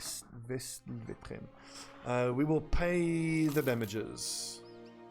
A small price to pay to have an amazing wild man. But I shouldn't be talking about booze. I've pretty much gone off booze. That's one of the nice things about the lockdown. In South Africa, there's been like a full ban on alcohol, which I don't support. I think it's stupid and misguided. But it's been a nice excuse to not have to drink. I was saying to a friend of mine the other day, like as I've gotten older, the drinking is still just as fun as it ever was. It's just not worth the pain and suffering of the hangover. I mean, since I turned like 35, I'll have one night of fun and I will be literally hungover for 3 days. No joke, 3 full days. Like the day after, it's just a complete write-off. I just can't do anything. The next day after that, I'm still like, you know, woozy and not feeling great. That's a very nice helm. I can't afford it.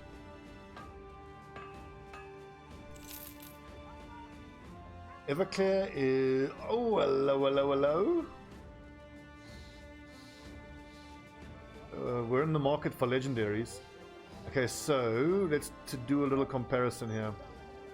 45 to 50. Damn. Pretty straightforward damage numbers. 36 and 99 is above average. That's very nicely above average. And fatigue of 8. So really it's just decent against armor. Well balanced longsword with a double-edged blade. A weapon crafted as well as this once is hard to find.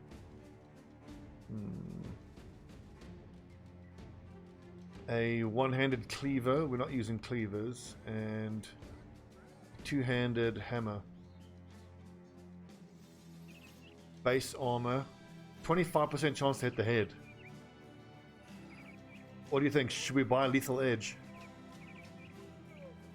I don't think we do, because we only have the one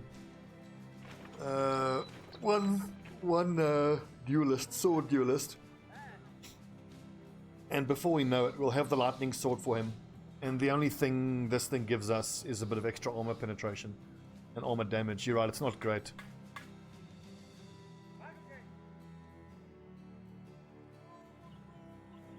Well, I never used Everclear, but my uncle is an airline pilot. And my cousin and I used to ride our dirt bikes. We used to sneak into his garage and steal some avgas. And then my friend had I think it was an X80, which was a little, I think it was a 2-stroke Suzuki 80cc, and I had a MB50. We'd run that on avgas. And then every few days you got to go to your uncle like, hey, listen, the bike's not running so great. What's wrong with it? It's like, why the fuck? This thing's rings are burnt out. This thing's fucking... This bike is fucked. What are you doing? Are you putting avgas in this thing? No. But it was a lot of fun. Seeing a little 80cc dirt bike just go on its back wheel with that avgas. Great fun. But yeah, ruins the engine. Okay, let's take a little think. You know what? Let's take 5. Oh shit, we're out of tools. Good point. Well, we've got just enough. First of all, what is the squad we're going to take? And what tactics? You'll notice I've especially bought bludgeons for stunning witches and for stunning brothers.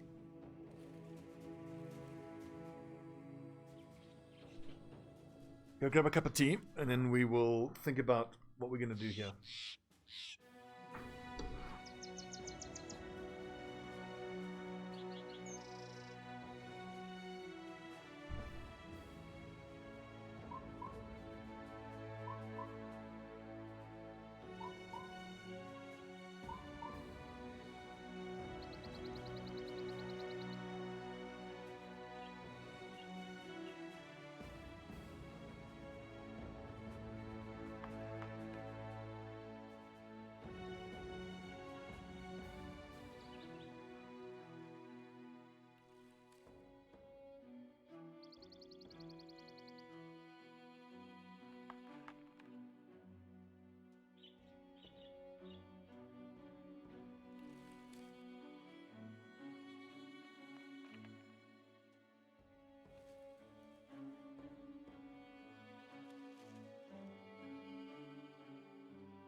Okay. So, witch hut. I don't claim to be an expert by any means, but I have done the witch hut before, and I think I have a fair idea of the best way to handle it. So, the first thing to bear in mind is that unless you move forward in the fight and you stay put, the witches will almost exclusively target your front line. So, you put your bannerman on the front line. Ideally, you want to have a Lionheart potion to buff his resolve, but I don't happen to have one. We're just going to give it a try in any case. If you have an undead trophy, you can keep someone on the front line. Which super duper our duelist will be on the front line. I think I might give him a Shamshir. Or no. Then, let's see here. I'm going to take one tank who, get this, won't have any weapons. And these are our three who are going to be on the front line. You then have at least one or two ranged guys. I happen to be using crossbowmen. You put them on the flank. Make sure they have dogs in case they get closed in on by enemies. Then this tank guy will have his weapon handed to him by the guy behind him. And I don't think I need this tank. Hell, why don't I then put all of my great sword boys in?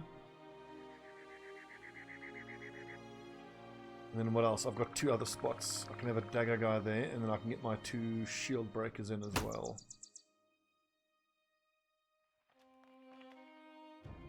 Cool.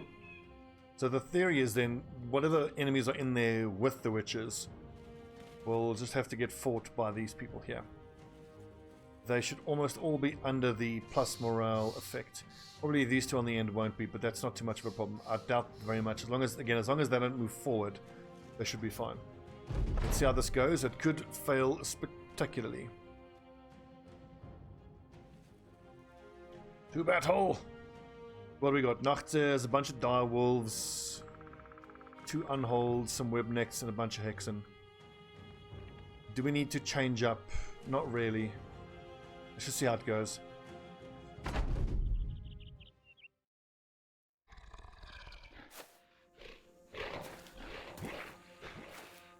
Unfortunately, these are the overwhelming dire wolves.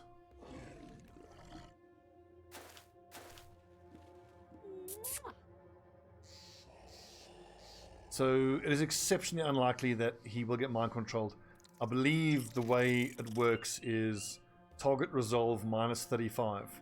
He's got 128, so like less than 5% chance to mind control him. So they're going to keep going for him. This one keeps going for him as well. Okay.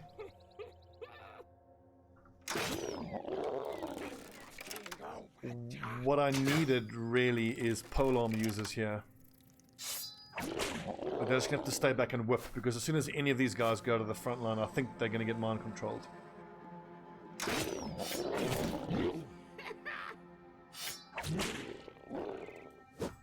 No! 95% chance and he missed it.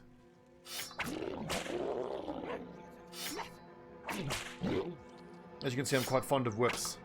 Primarily for this reason, so that if the target gets damaged so much that he can't be on the front line, he can always attack from the back line.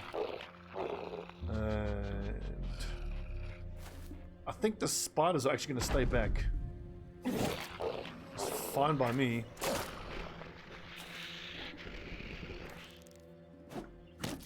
Punch just to assert dominance, very important.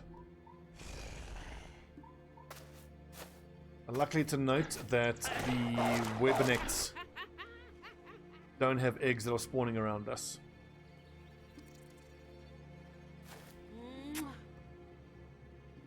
Okay, so it's not impossible that the Bannerman might get mind controlled, but as you can see here, it's super unlikely.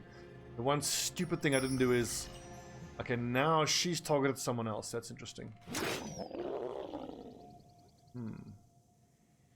That's a first. Okay. I had those two other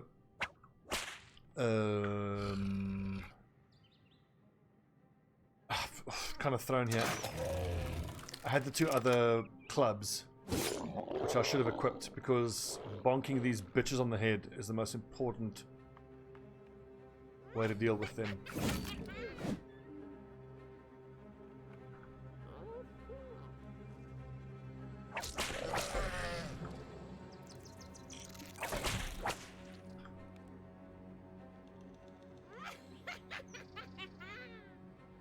I don't even have a rotation here, because that's one of the great sword lads.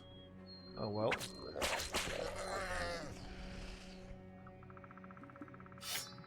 We can expect these lads to hit the front line soon, so let's go to our main weapons. That's friggin' annoying how she mind controls the shield breaker.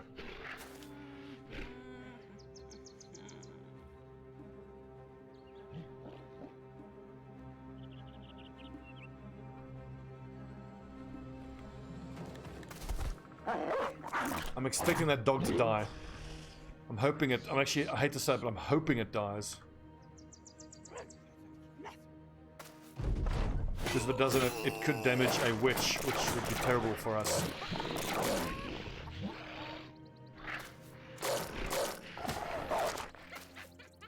I could have done this better. I could have done this way better.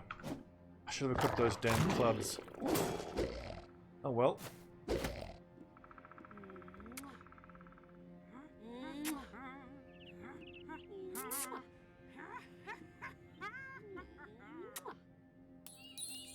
Okay, so because this biznatch keeps mind controlling, I've got to move Dolmar forward and crossbow her in her bitch face as soon as possible.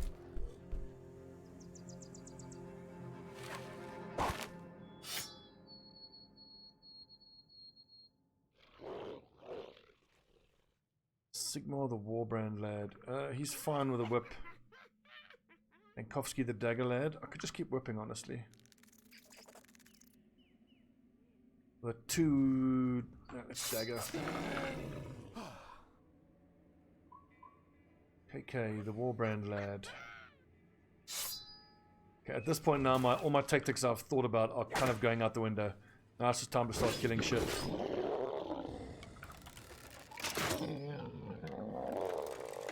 Honestly though, once you've taken care of most of the guards, then it shouldn't be too hard. This is irritating me though. I think I should be able to lunge. Okay, good.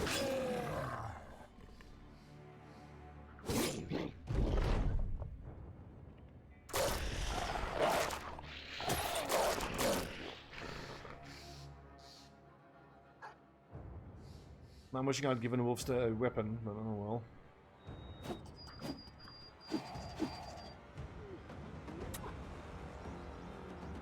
I'm pretty sure the last time I did Witch Hunt there were only 3 witches, and the fact that there's 4 now means the one is slightly lower. And she's the one causing all the problems now. Real problems.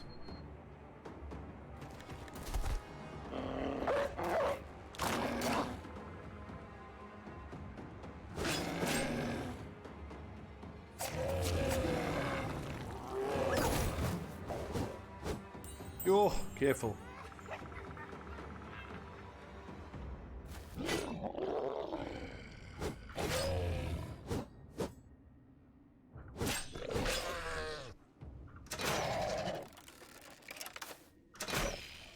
Okay, these unholds are still an issue, but at least we've got the Nocturs taken care of for the most part.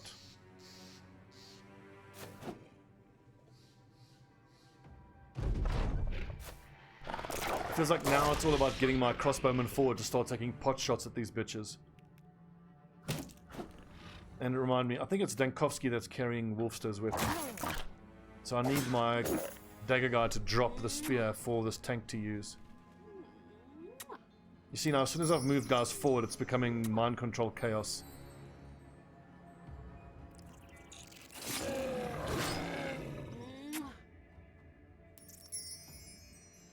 I think I'm actually, this is a fail.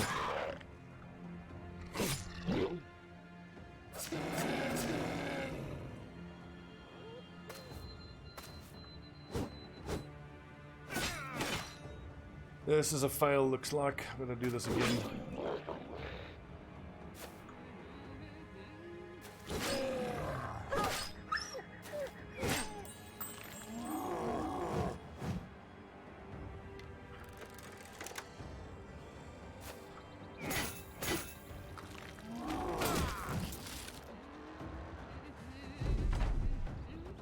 That one bitch to the side there just ruined everything.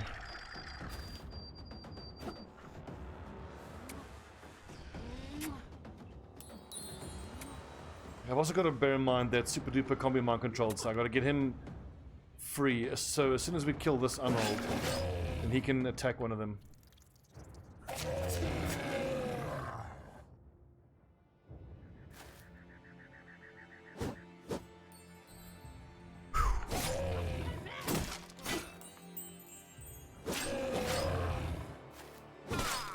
Owie.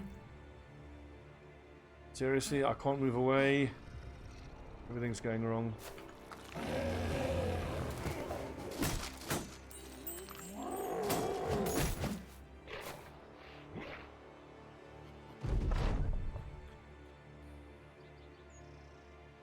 I really should have made the effort to get my hands on a Lionheart potion. Oh, resisted. Nicely done. But my guys are very unlikely to resist because they pretty much all have 50 resolve. And it's your resolve minus 35 is your resist chance. Oh, come on.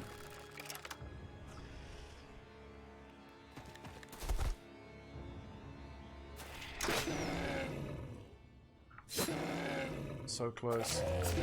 I can die!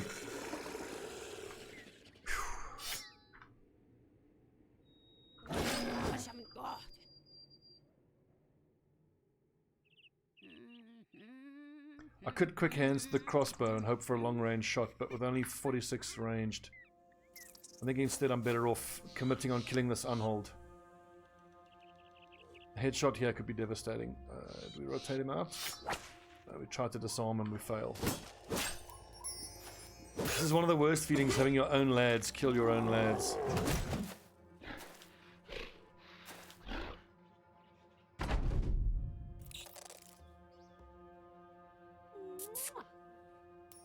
Oh.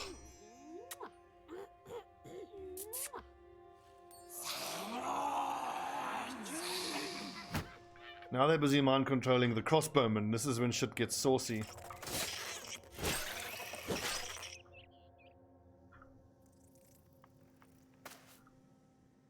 Oh, come on. This is the one. One down, 3 to go.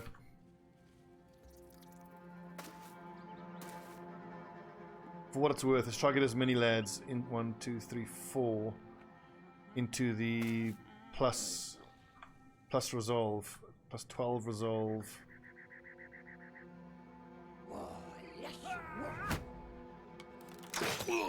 You mother.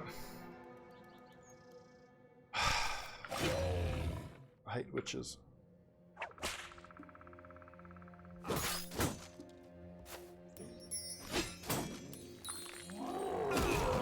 Knock him away. God damn it! Fucking. Oh, it's such a shit fight. Let's start it again now. I could have and should have done better though. Okay, so.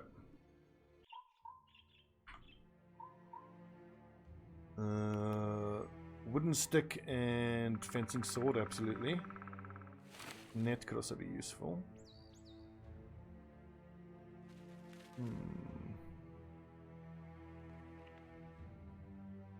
I think you're probably right. Leave the shield breakers behind. We take out, and the archers try to run on the flanks. The problem is that the archers on the flanks, it's super high risk.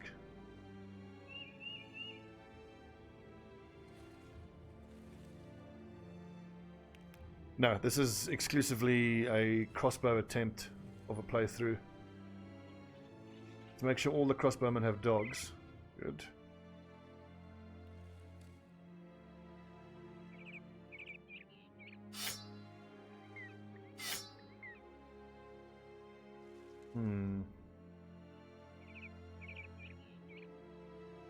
Yes, I mean realistically only Super Duper is going to be able to get forward. Let's see, let's give you... No, not a wooden stick. He needs to remain up front. These type of lads need to carry these war brands. 88, 86.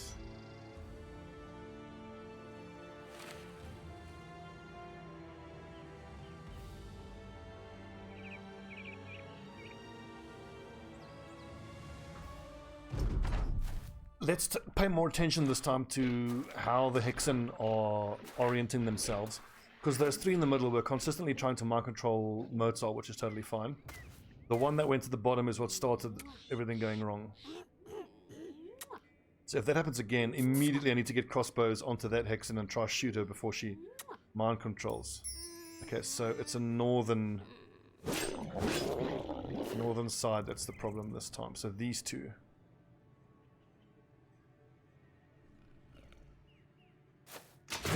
Move forward and then move back, as long as we're not on that line.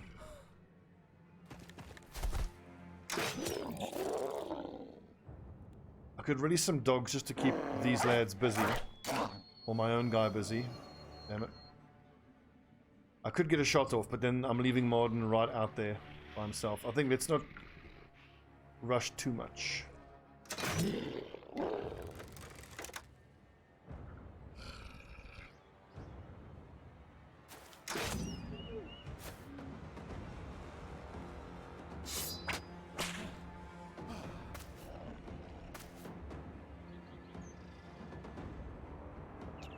So once the unholds close into this range, that's cool. Then we can chop them up with the warbrands.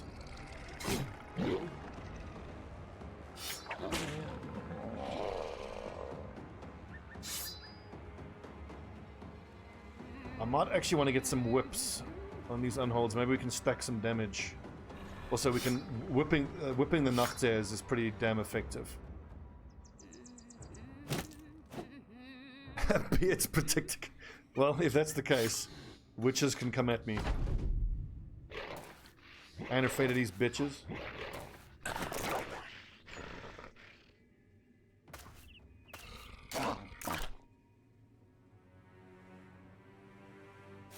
Hold.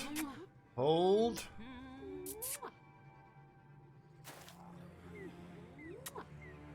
Okay, see, that is problem.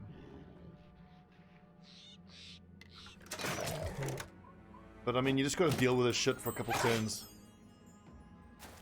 Crossbow my own dog. Dumbass.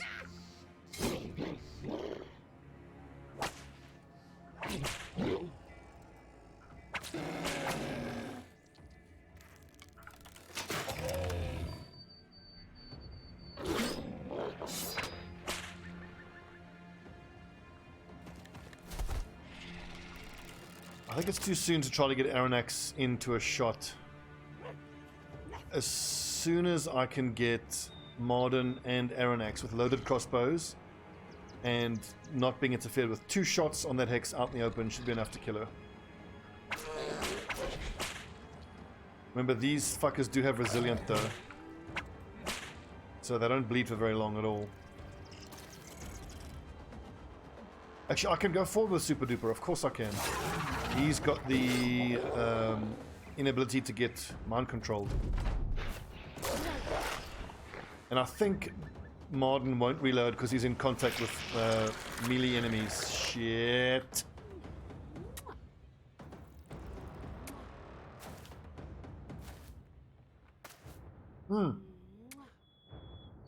Okay, this is crucial.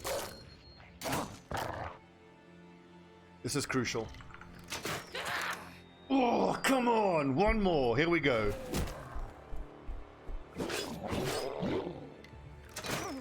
Okay, he can reload while in contact with melee, even though I can't.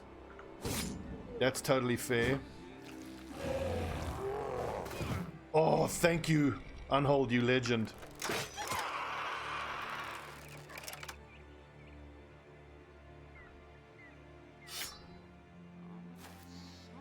Okay, now that the witches have stepped forward, the tactics have kind of gone out the window. And now it's just run forward and kill everything.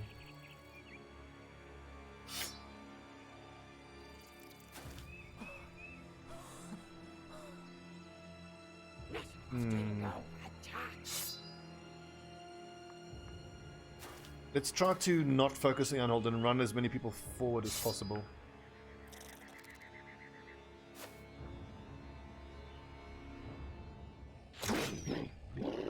Fucking die.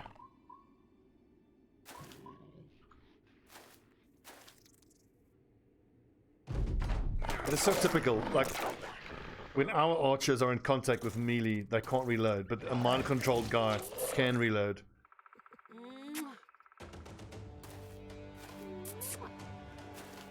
Oh, lads, keep resisting, you legends.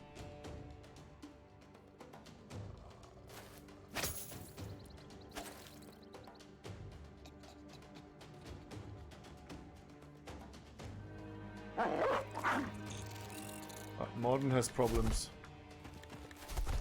It's fine for now.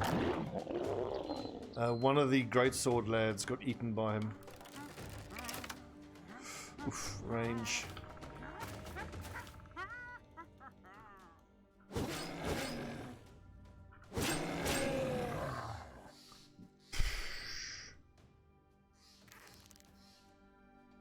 Yeah, that's a good point, Marilla. Yeah, the dog got charmed. Well, in that case, then, that's a genius move by the AI.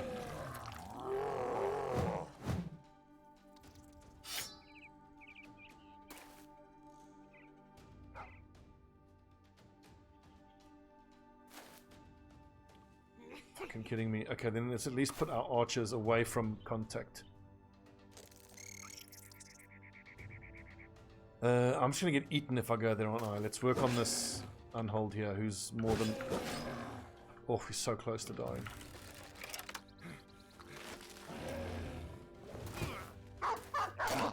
Fuck off.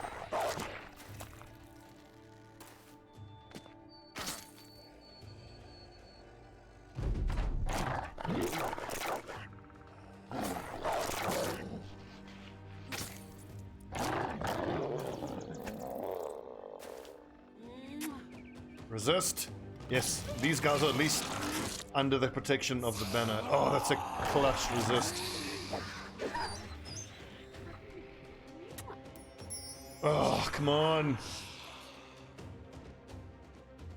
Okay, I can't get a clear shot though.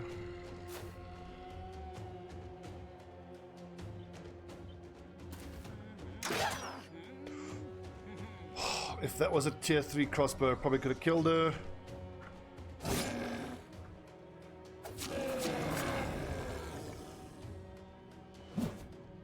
Nice dodges, boys. I think once the Unholds go down, this gets a lot easier, although the Nachtseers are also causing a lot of problems.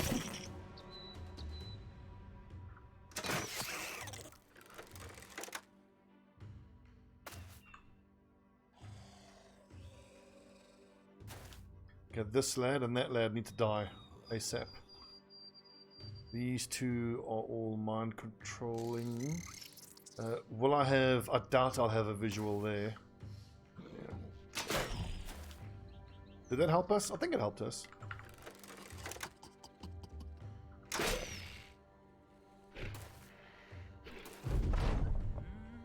So we've killed one of the Hexen. Good dogs. Dogs MVP so far. Oh, yes. I really should have done this once I had a Lionheart potion. Again.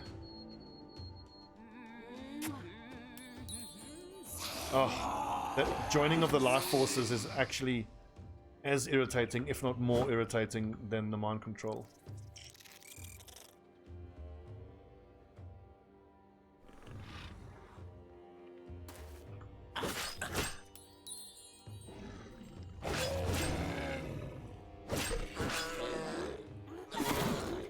Oh, I'm so glad she didn't have lifelink, because I didn't check if she had lifelink.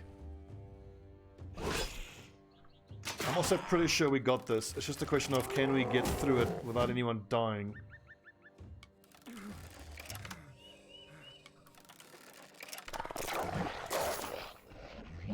Our Bannerman is under threat.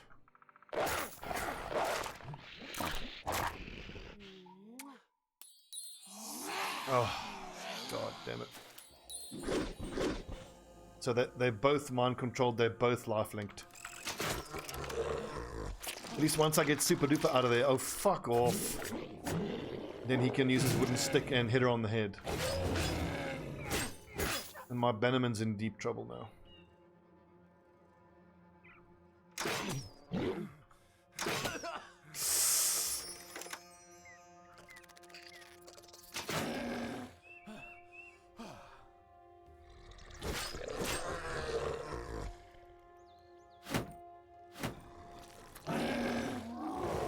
No, don't kill my Bannerman. I'm gonna have to reload if he kills my Bannerman. Yeah, her turn is over, so if I can get a shot on her, I'll take it. Linked. It's this lack of cooldown on the life link that drives me absolutely up the fucking wall.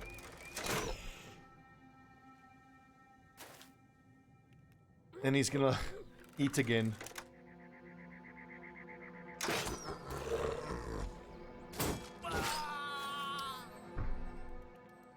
Was that killed or struck down?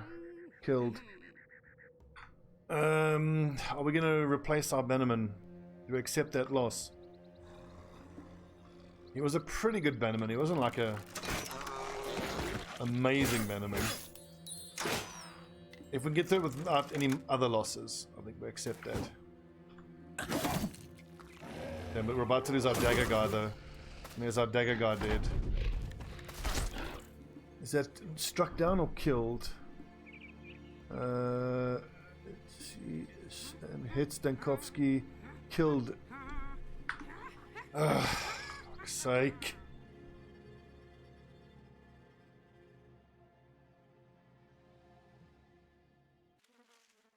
Yeah, that's true. 30 brigands, no problem.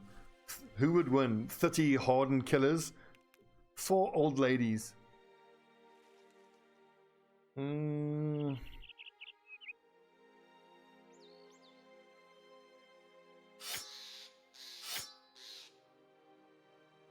what we're going to do. We are going to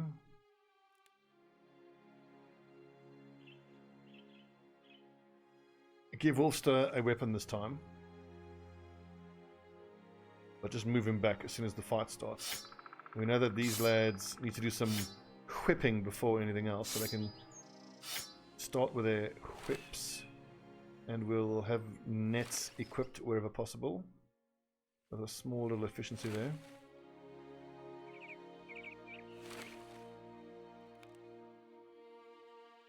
What sucks is you want to spread your guys out. I don't have any pole arms in storage, and none of my guys are pole arm specialists, and I haven't been using pole arms at all.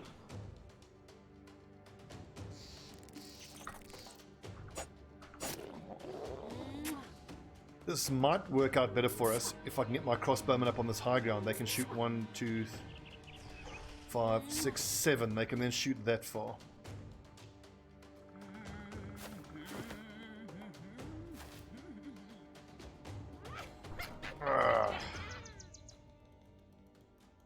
Hold the line, boys. See what they do.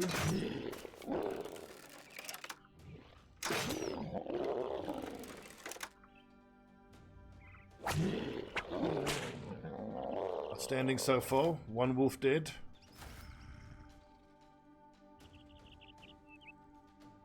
Remember, lads, don't fucking move. 1, 2, 3, 4. 1, 2, 3, 4. So he should be under leadership. Who's that? Dolmar.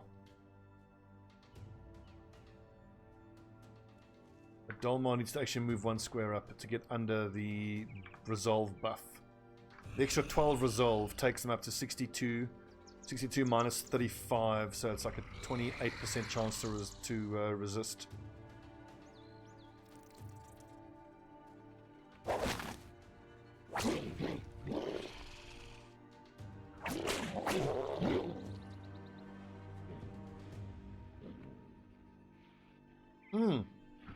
You know what I should have done is taken this mind control charm and given it to Martin so he can't be mind controlled. And then it's about protecting him and getting him in range to start picking off the Hexen.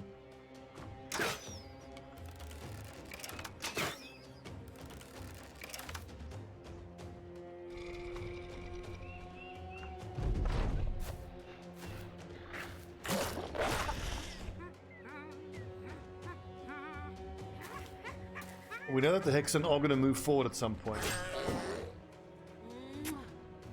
So as soon as they do, like there, that both of those should be pickoffs for the crossbowmen. If I can just get a clear shot. Oof, this is going to be such an important round.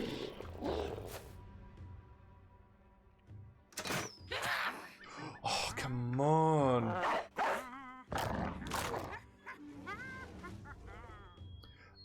In this situation, the bows would absolutely be better. Fortunately, we have gone for a crossbow build. Oh, awesome.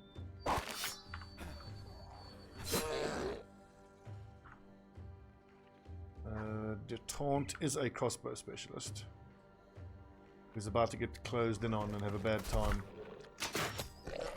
Are you kidding me?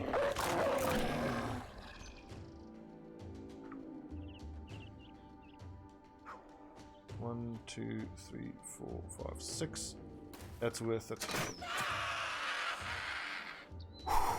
Dolmar with the clutch from downtown. Okay, so 1 down, 1 badly wounded.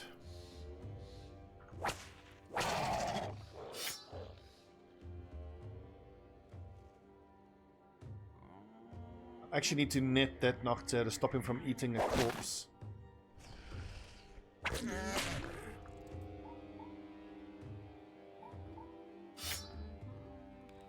Oh, I was really hoping I could rotate. Actually, oh damn, if I hadn't switched weapons, I could have double rotated Marden out of contact. That's a fail on my part.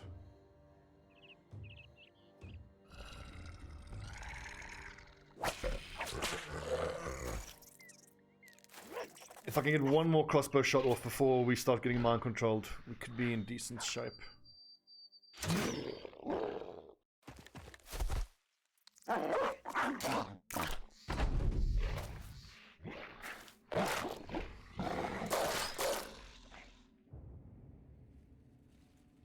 We've got to deal with 3 Hexen, and I mean, the difference between 3 Hexen and 4 Hexen is huge.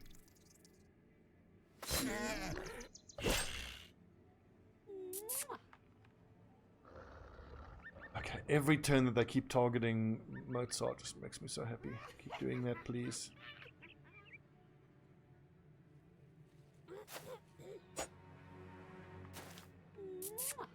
Retreating. And here the lifelink shit starts. Clutch, Aronnax clutch. Okay, we got 2 left. Now it becomes about killing that wolf to free up Detente and Dolmar to get an angle there. They're gonna have to be shooting uphill though. That's not gonna be easy.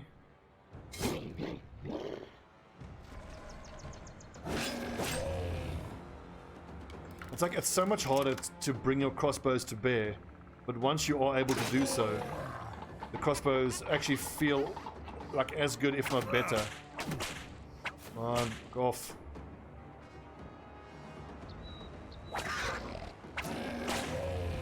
Back to the follow, by the way. Some intense shit.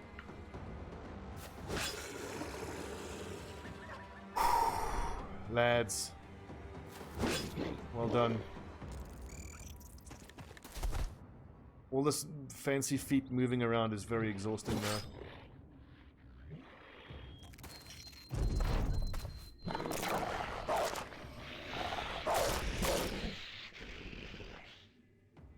Is he gonna eat that corpse? And then I'm gonna lose that little bit that was dropped.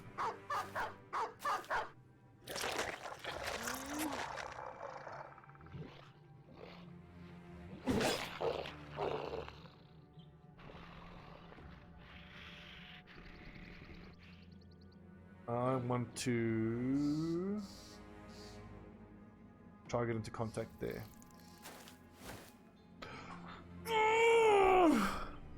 65 chance, rolled a 90. Unlucky.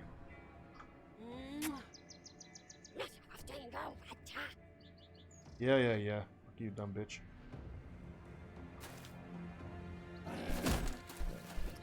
I really don't like Indom. I hate having to use Indom. It pisses me off.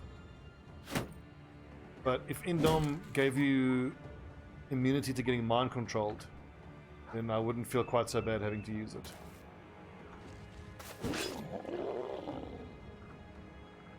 Wait, she's no longer life linked. Don't knock her back. When I was leveling my crossbowman, I spent quite a lot of time agonizing over whether to take bullseye or not, because there's a lot of situations where rather than trying to hit the archers on the back line, you just blast straight through the people in front of them. I'm so glad we took bullseye. Because even though they're crossbows and they specialize in armored targets, they still need to do what ranged units need to do, which is to pick off enemies behind the front line. So bullseye 100% was worth picking up.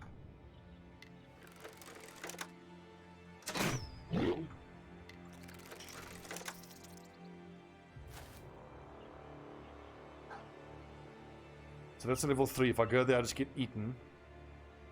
Let's send some lads not down to the south. Let's go up to the north to fight the Unhold. And then hopefully we can get the Bannerman with his banner out in the big group of lads. Fucking 72% chance and he missed. Ugh. These clutch hits that we are missing.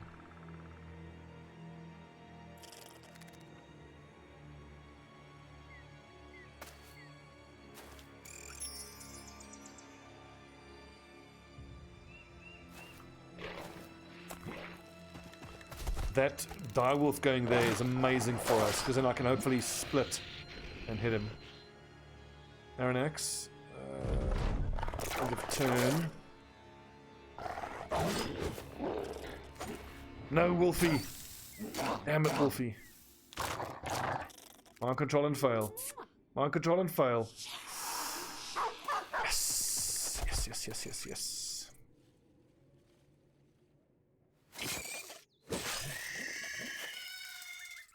Okay, that's clutch, so I can pretty much stun lock that hex on the next turn. Oh! The amount of resists we're doing is amazing. That's interesting, you can get knocked back even though you are trapped in web. We're doing alright. This is third attempt on the witch hut. Witch hut is still a pain in the ass.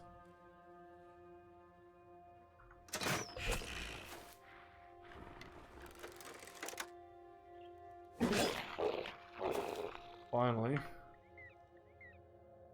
I think I want to try to get an angle on the witch there.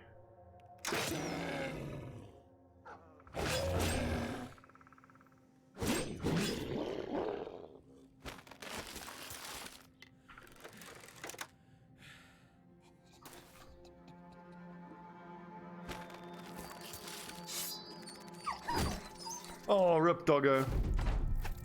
Seeing the little blood spurt over the dog just makes me so sad. I hate to say it though, but I actually need my dogs to die now, because if these dogs start nibbling on the old ladies while they are life linked, then... Well, she didn't life link, so please do me a favor, Super Duper, just cut that old bitch's head off. Good lad.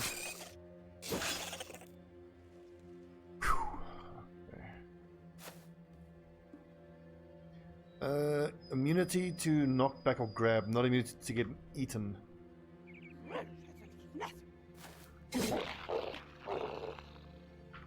I hate when I do that. Out of muscle memory, I just click end turn. I shouldn't have done.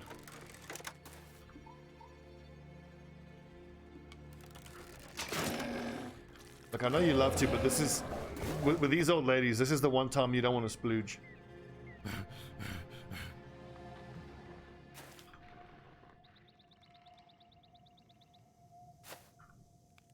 I can get a 37%. Get fucked, you old bitch. In the hand.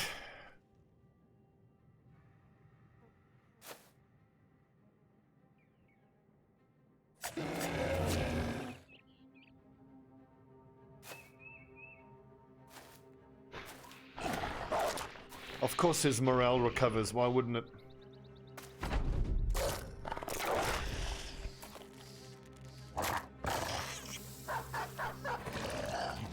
Oh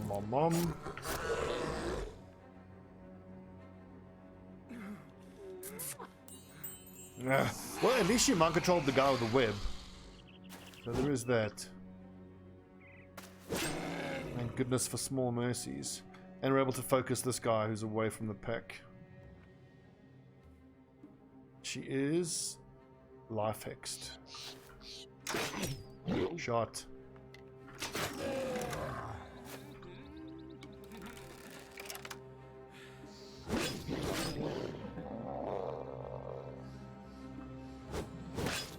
Oh, I killed my own dog. Clutch. Both unholds are dead.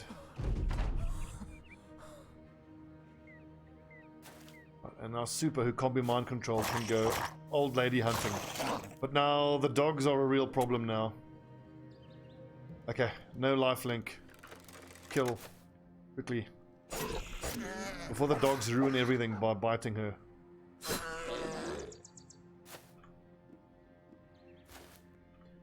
That's, in retrospect, I shouldn't have released the dogs, but it's always such a temptation to release the dogs.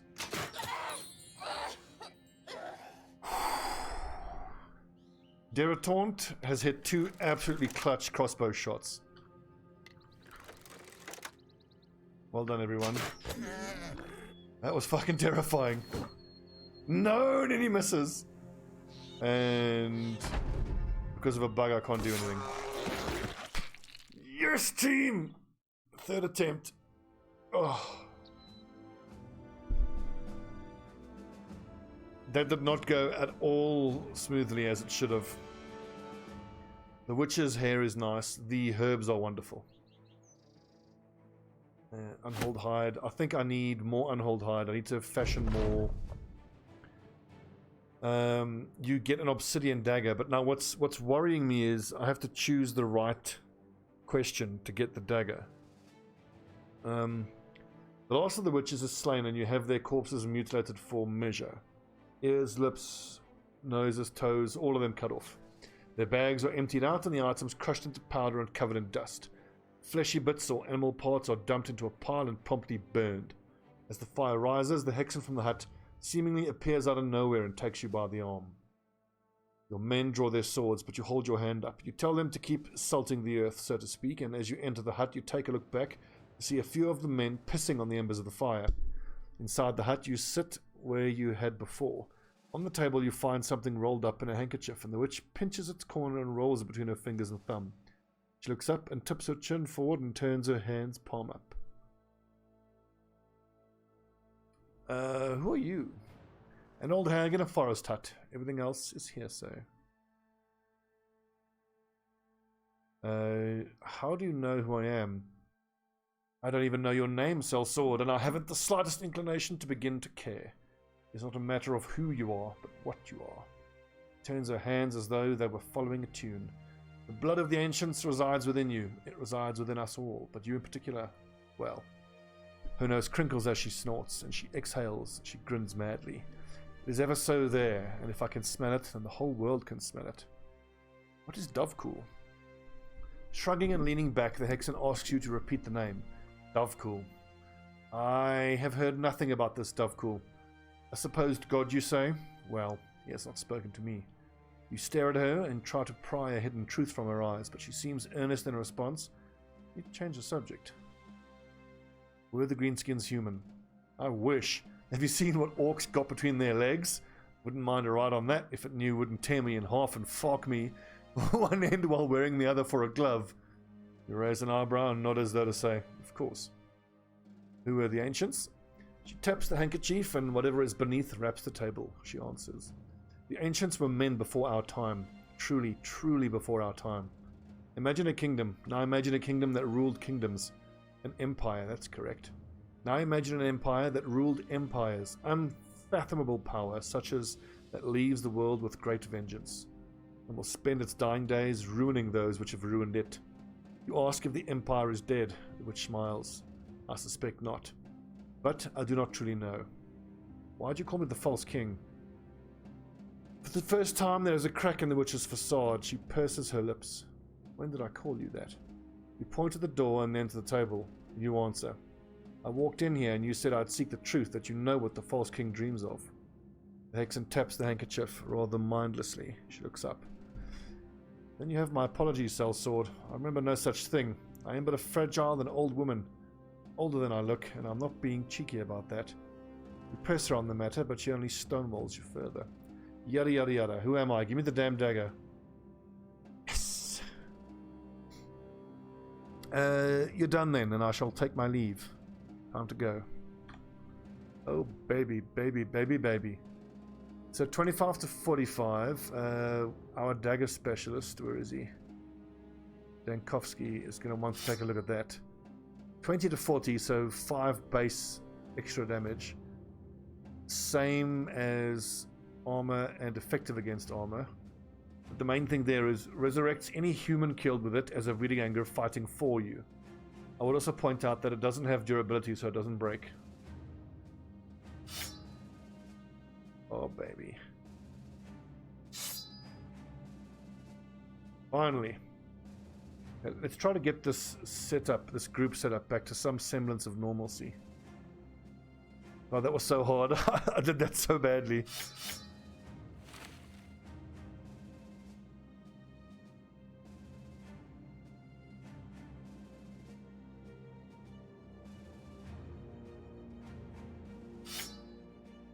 Can you raise orcs with the dagger? I don't think you can. It only said any humans killed.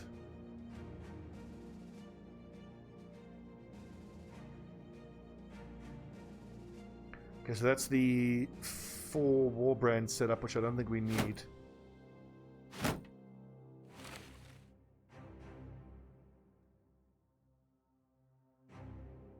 I think what we want is 2 crossbows at least. Well, I could level my shield breakers a little bit. 11 and 12.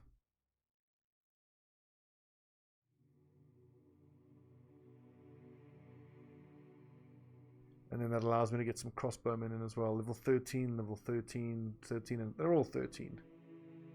But as we saw in that fight, we really needed the 3rd arbalest. There were 2 basic crossbow shots that would have outright killed.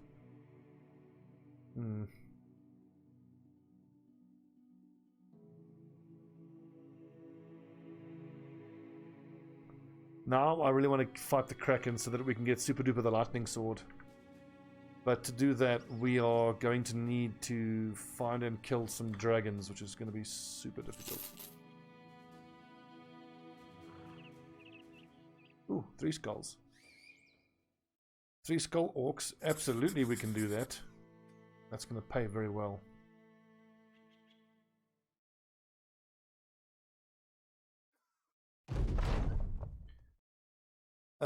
Just as the war starts. Okay. So discover legendary locations. I'll tell you what. Someone step forward to race that horse. Only super duper noob is dumb enough to race a horse. We get 900 crowns, but he gets a severe concussion. So fine. Treat his concussion, we still make like 600 gold out of that. 20, 40, 60, 80, 100.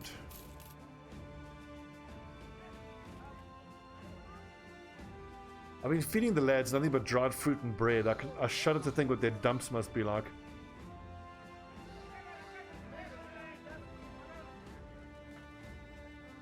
We said we weren't going to buy that.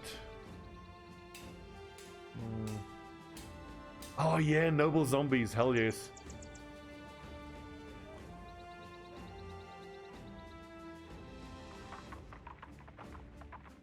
I really want this rugged iron mask. 344 for 16 is really good. But I don't have 24,000. I think you're right though, the lads have earned a drink. Let's go to a tavern.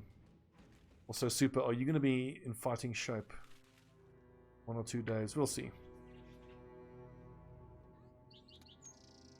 Cheers, boys. You've earned it.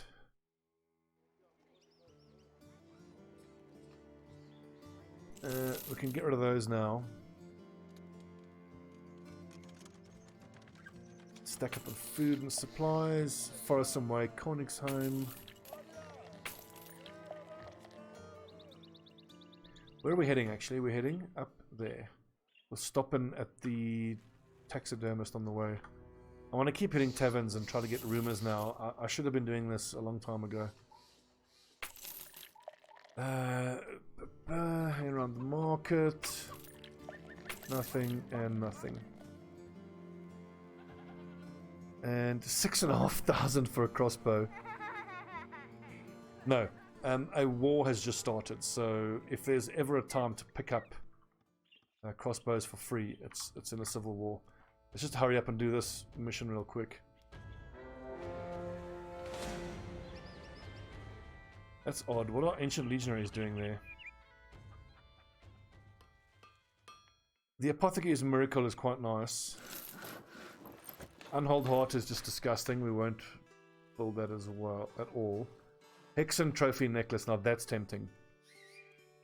It gives what, +5 or +6?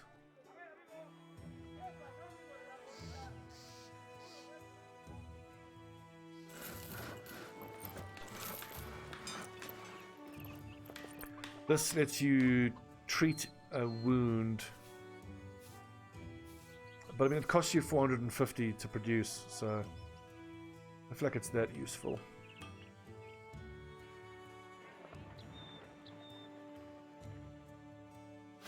Okay, sweet. Now everyone has at least a 14 stack.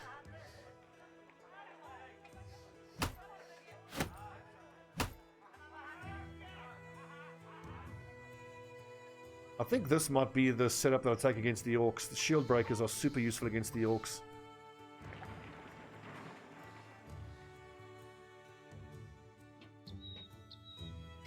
It's useful if you line up battles before checking into a town. What are you referring to?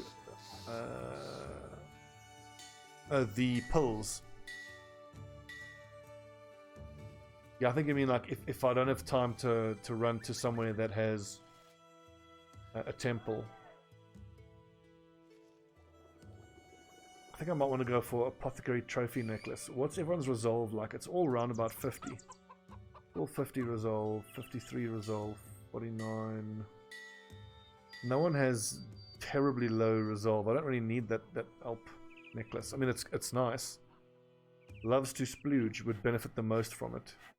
But you get 1 extra resolve. Let's build Apothecary's Miracles.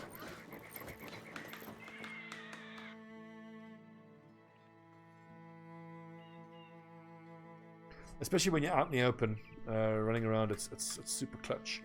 So let's see, 341 EHP, add Wolf's Coating, 352, and that just looks dashing. With a wolf crown and wolf armor.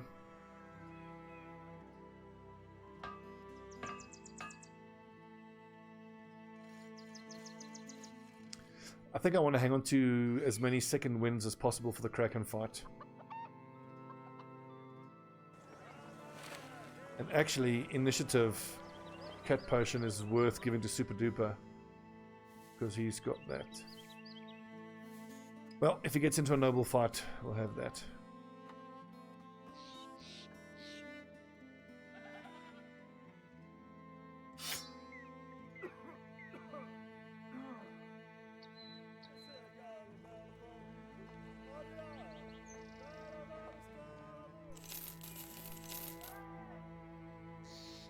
Don't need black paint, don't need paint remover. I don't particularly need adrenal glands. We got pretty unlucky. The one time we fought trees, we didn't get any sap.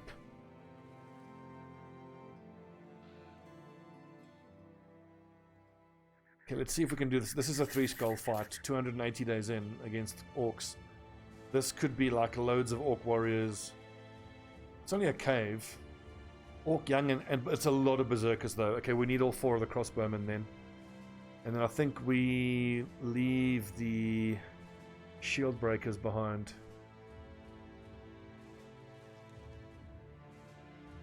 You could make an argument for taking the shield breakers instead of the great swords.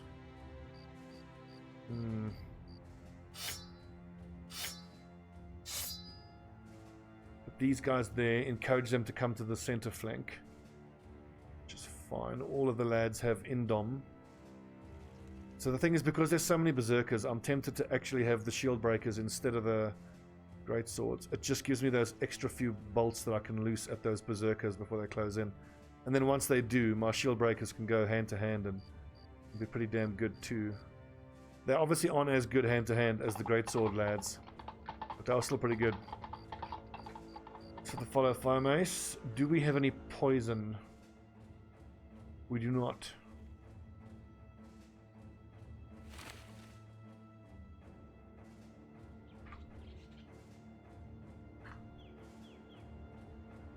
How long? I've got to stop streaming soon. We'll take this fight and then we'll call it quits for this evening.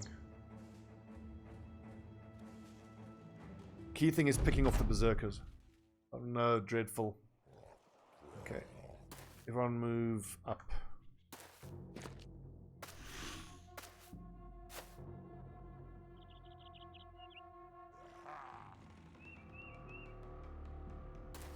This kind of ruins everything now. They're going to be able to close in. This has ruined everything. I think I've overreacted to the terrain being here. They can't even get up there. That's a fail. That's a big fail.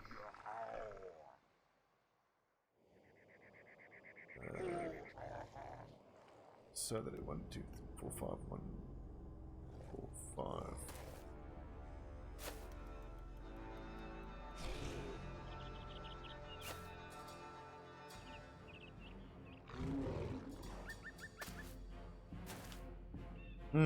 We'll see if we can still get through it though.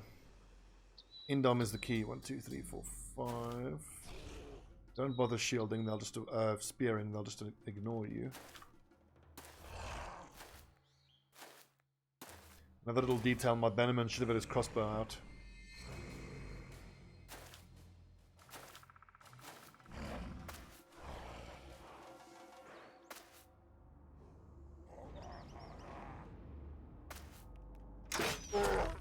Shot. Right in the fucking face.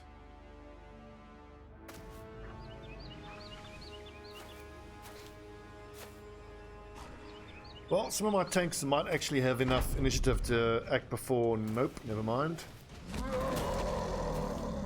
And the stun locking begins.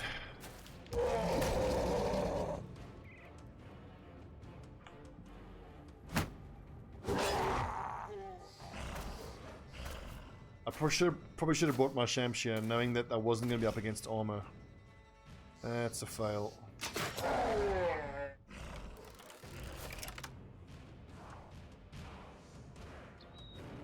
Is anyone that I can one-shot and kill?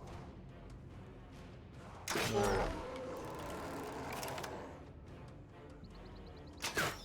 No! 87 missed.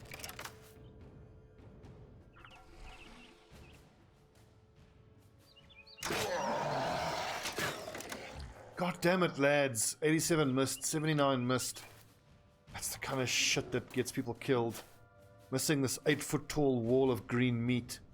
Well done. You absolute tit.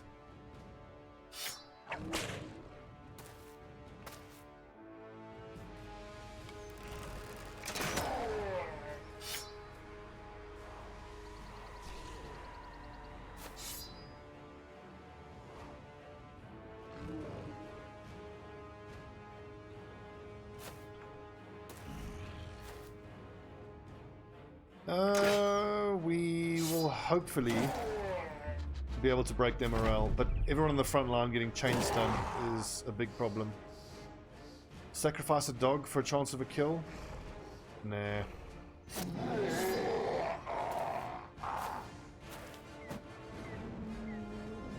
The old disarm clutch.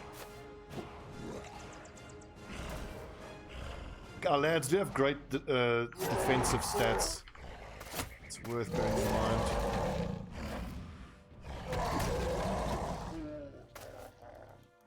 These chains are fucking horrifying though.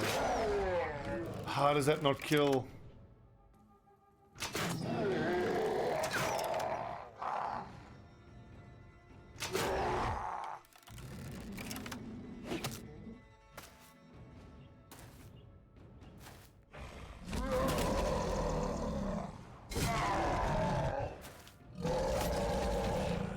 We've got big problems here.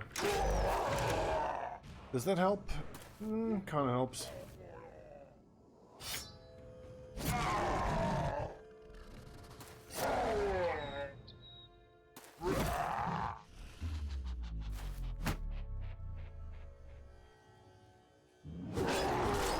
Look, orcs are scary, make no mistake about it. They are manageable.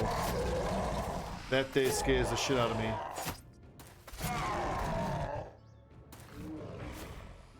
These man-splitters can one-shot almost anyone. If that had hit, that would have been a good explanation of why I like shield breakers so much. They get to use adrenaline. That's such an important skill.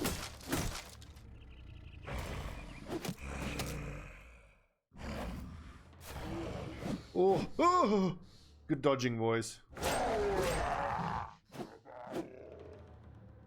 cut arm was clutch there, I think. God, these things are a lot of hit points. This is here, shooting at these targets is when I would want the war bows. They'd be so much more effective.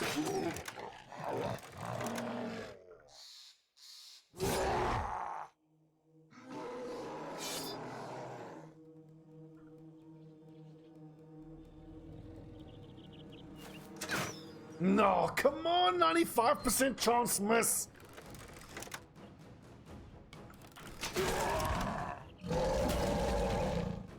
That's bad. That helps. Here's the big problem though, that could be a single shot kill.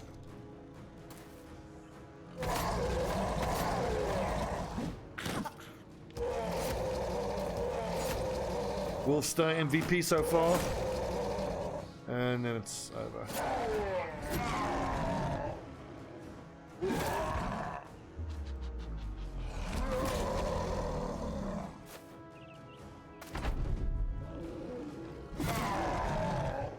Clutch.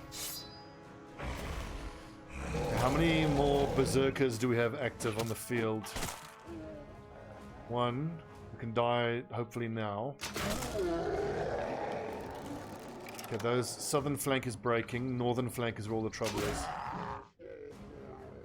Kill whatever you can as quick as you can, boys.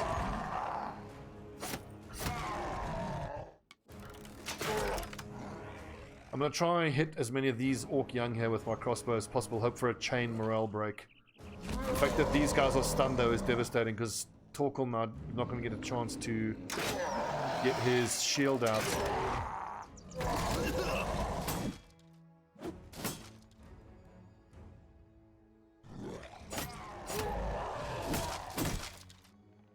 Oh, my shields!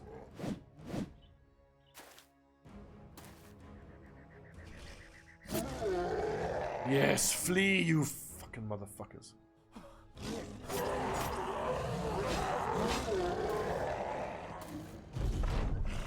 No, we're all gonna die. We're all going to die. Acts in 2 turns, nothing I can do about it.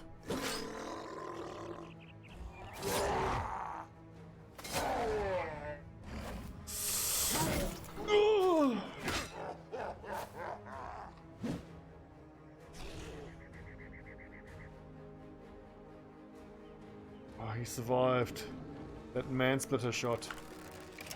Oh, for how long?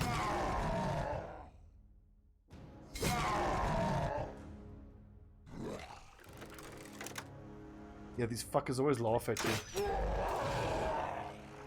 What's my plan for Torkel? You can just get his shield out and hide behind it. At least force these lads to spend a turn breaking shield.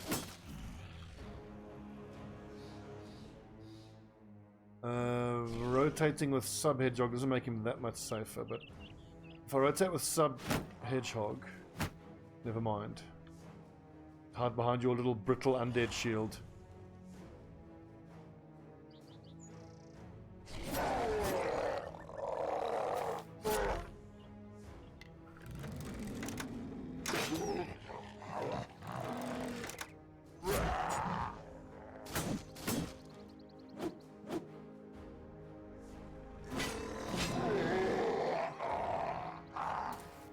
So I pretty much need Torkel to survive one more man-splitter shot. I'm hoping that Torkel has enough defense. He's got a deep abdominal cut, so at least that didn't affect 56 defense. 70-ish accuracy, that's a 30% chance, 1 in 3 chance of him probably outright dying. We don't have the fatigue to adrenaline and rotate him out. Just have to hope. He's got a hand injury. No, he dropped his shield. Pierced arm muscles and pierced hand, and he's still hit. So let's say he's got 75 accuracy, minus 10 for pierced hand takes him down to 63, minus 20% times 50 something. Was that struck down at least? Was still a 40% hit chance. That seems awfully high considering he's got pierced arm and pierced hand. I think that's unlucky. Well, let's just pray for brain damage.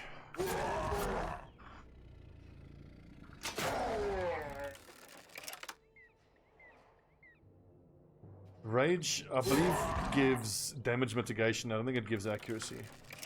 Or doesn't it mean that any... Doesn't rage affect this, give you the same effect as...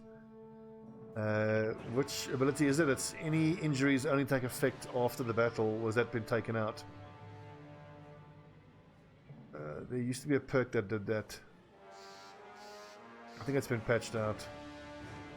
I think Resilient used to be any injuries only take effect after the battle. But now it's Iron Will Potion that does that.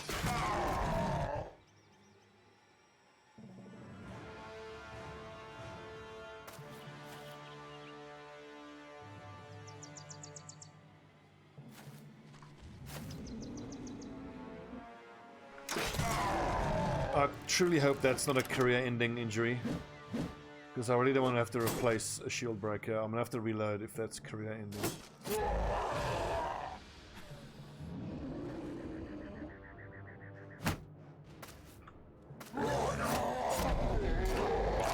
Look, I suppose the fact that I've got so much light armor, and we're even standing against these orcs at all, is a minor miracle.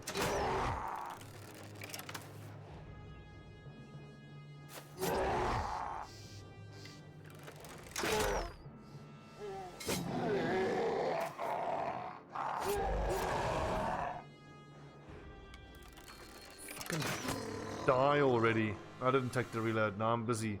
I've got to stop playing. I'm tired of making mistakes. Oh.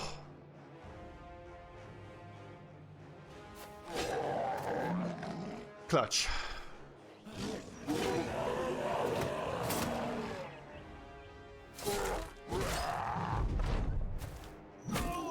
Owie.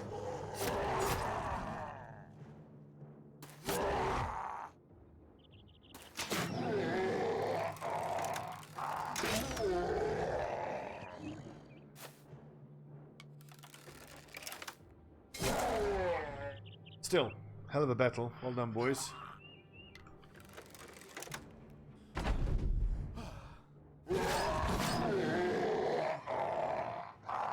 A maimed foot. Ugh.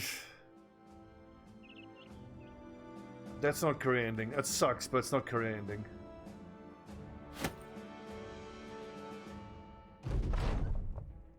Whoa! Welcome to the company. What is he? If he had more, if it was level 10, I might have considered taking Pathfinder to offset that, but it's not so bad. What is this guy? A sellsword, a free sell.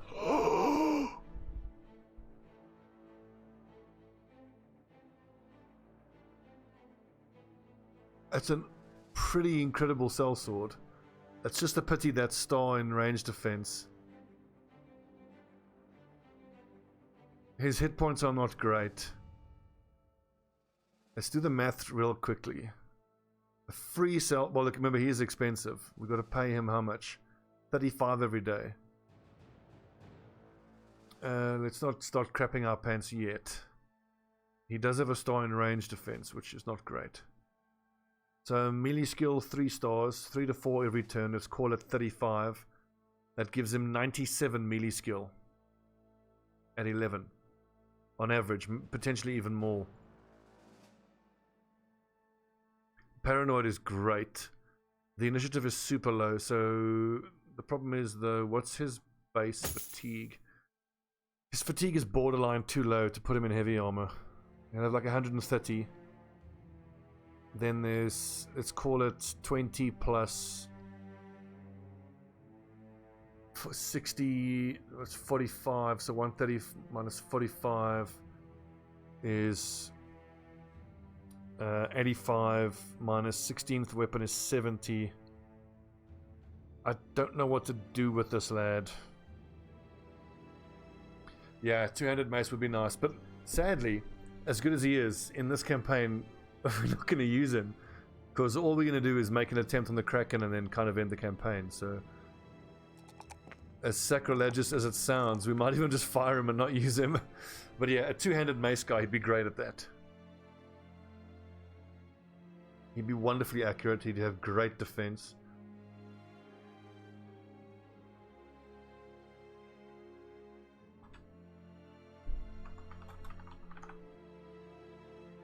Also, like, how do I fit a two-handed mace guy into this group?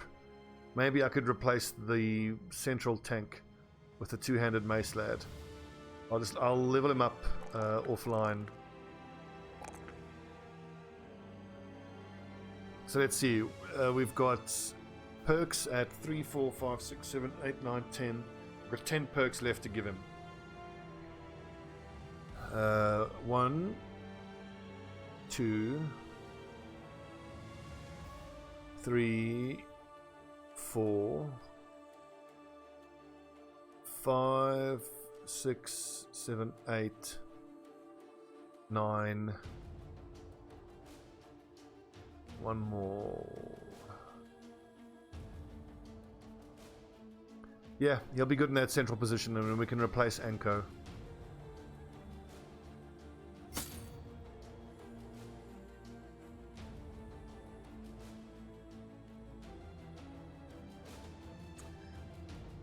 The thing is, though, with a two-handed mace, let's assume he has around 70 fatigue. And I would be playing him in between the duelist and the dagger lad. He could also be a pretty decent Bardiche user, but then he would probably, if he's splitting or shield breaking, he's going to be, well, shield break is a bit of a waste on a 100 accuracy brother because he's not doing damage then. But he'd be lethal with split in the center of the formation.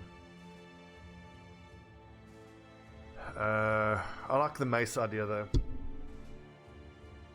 Or we could build another duelist. We can make him a one-handed mace duelist, but that's going to be a lot more fatigue heavy as well though, because then he's got to swing a mace twice per turn. Or we could go, well, he doesn't have the fatigue for Berserk Chain, unfortunately. I think silly like that. A flail just won't do enough damage. That's not worth it. Two-handed hammer, no. Two-handed cleaver, too much fatigue. Sword, we've already got 4. He wouldn't be a good dagger guy. I think two-handed mace is the best way to level him. But then again, we're going to try Kraken, get the lightning sword, and then we can maybe even, as the climax of this playthrough, if you will, we can have a go at the Black Monolith. And the Monolith, we will take almost this squad, right? But it'll be shield breaker, and then we'll take these will be great swords. I don't know if I want 3 tanks then, and then if I'm taking this guy into the Black Monolith, that mace isn't going to do much for us in the center position. And then again, what is the dagger lad? I don't think it's even worth thinking about the impact on Black Monolith, because this is not a squad that's going to do Black Monolith.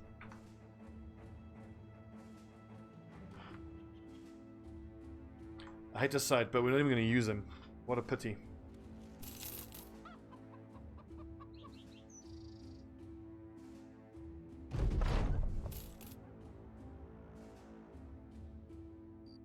Okay, thanks for watching, friends. That was fun.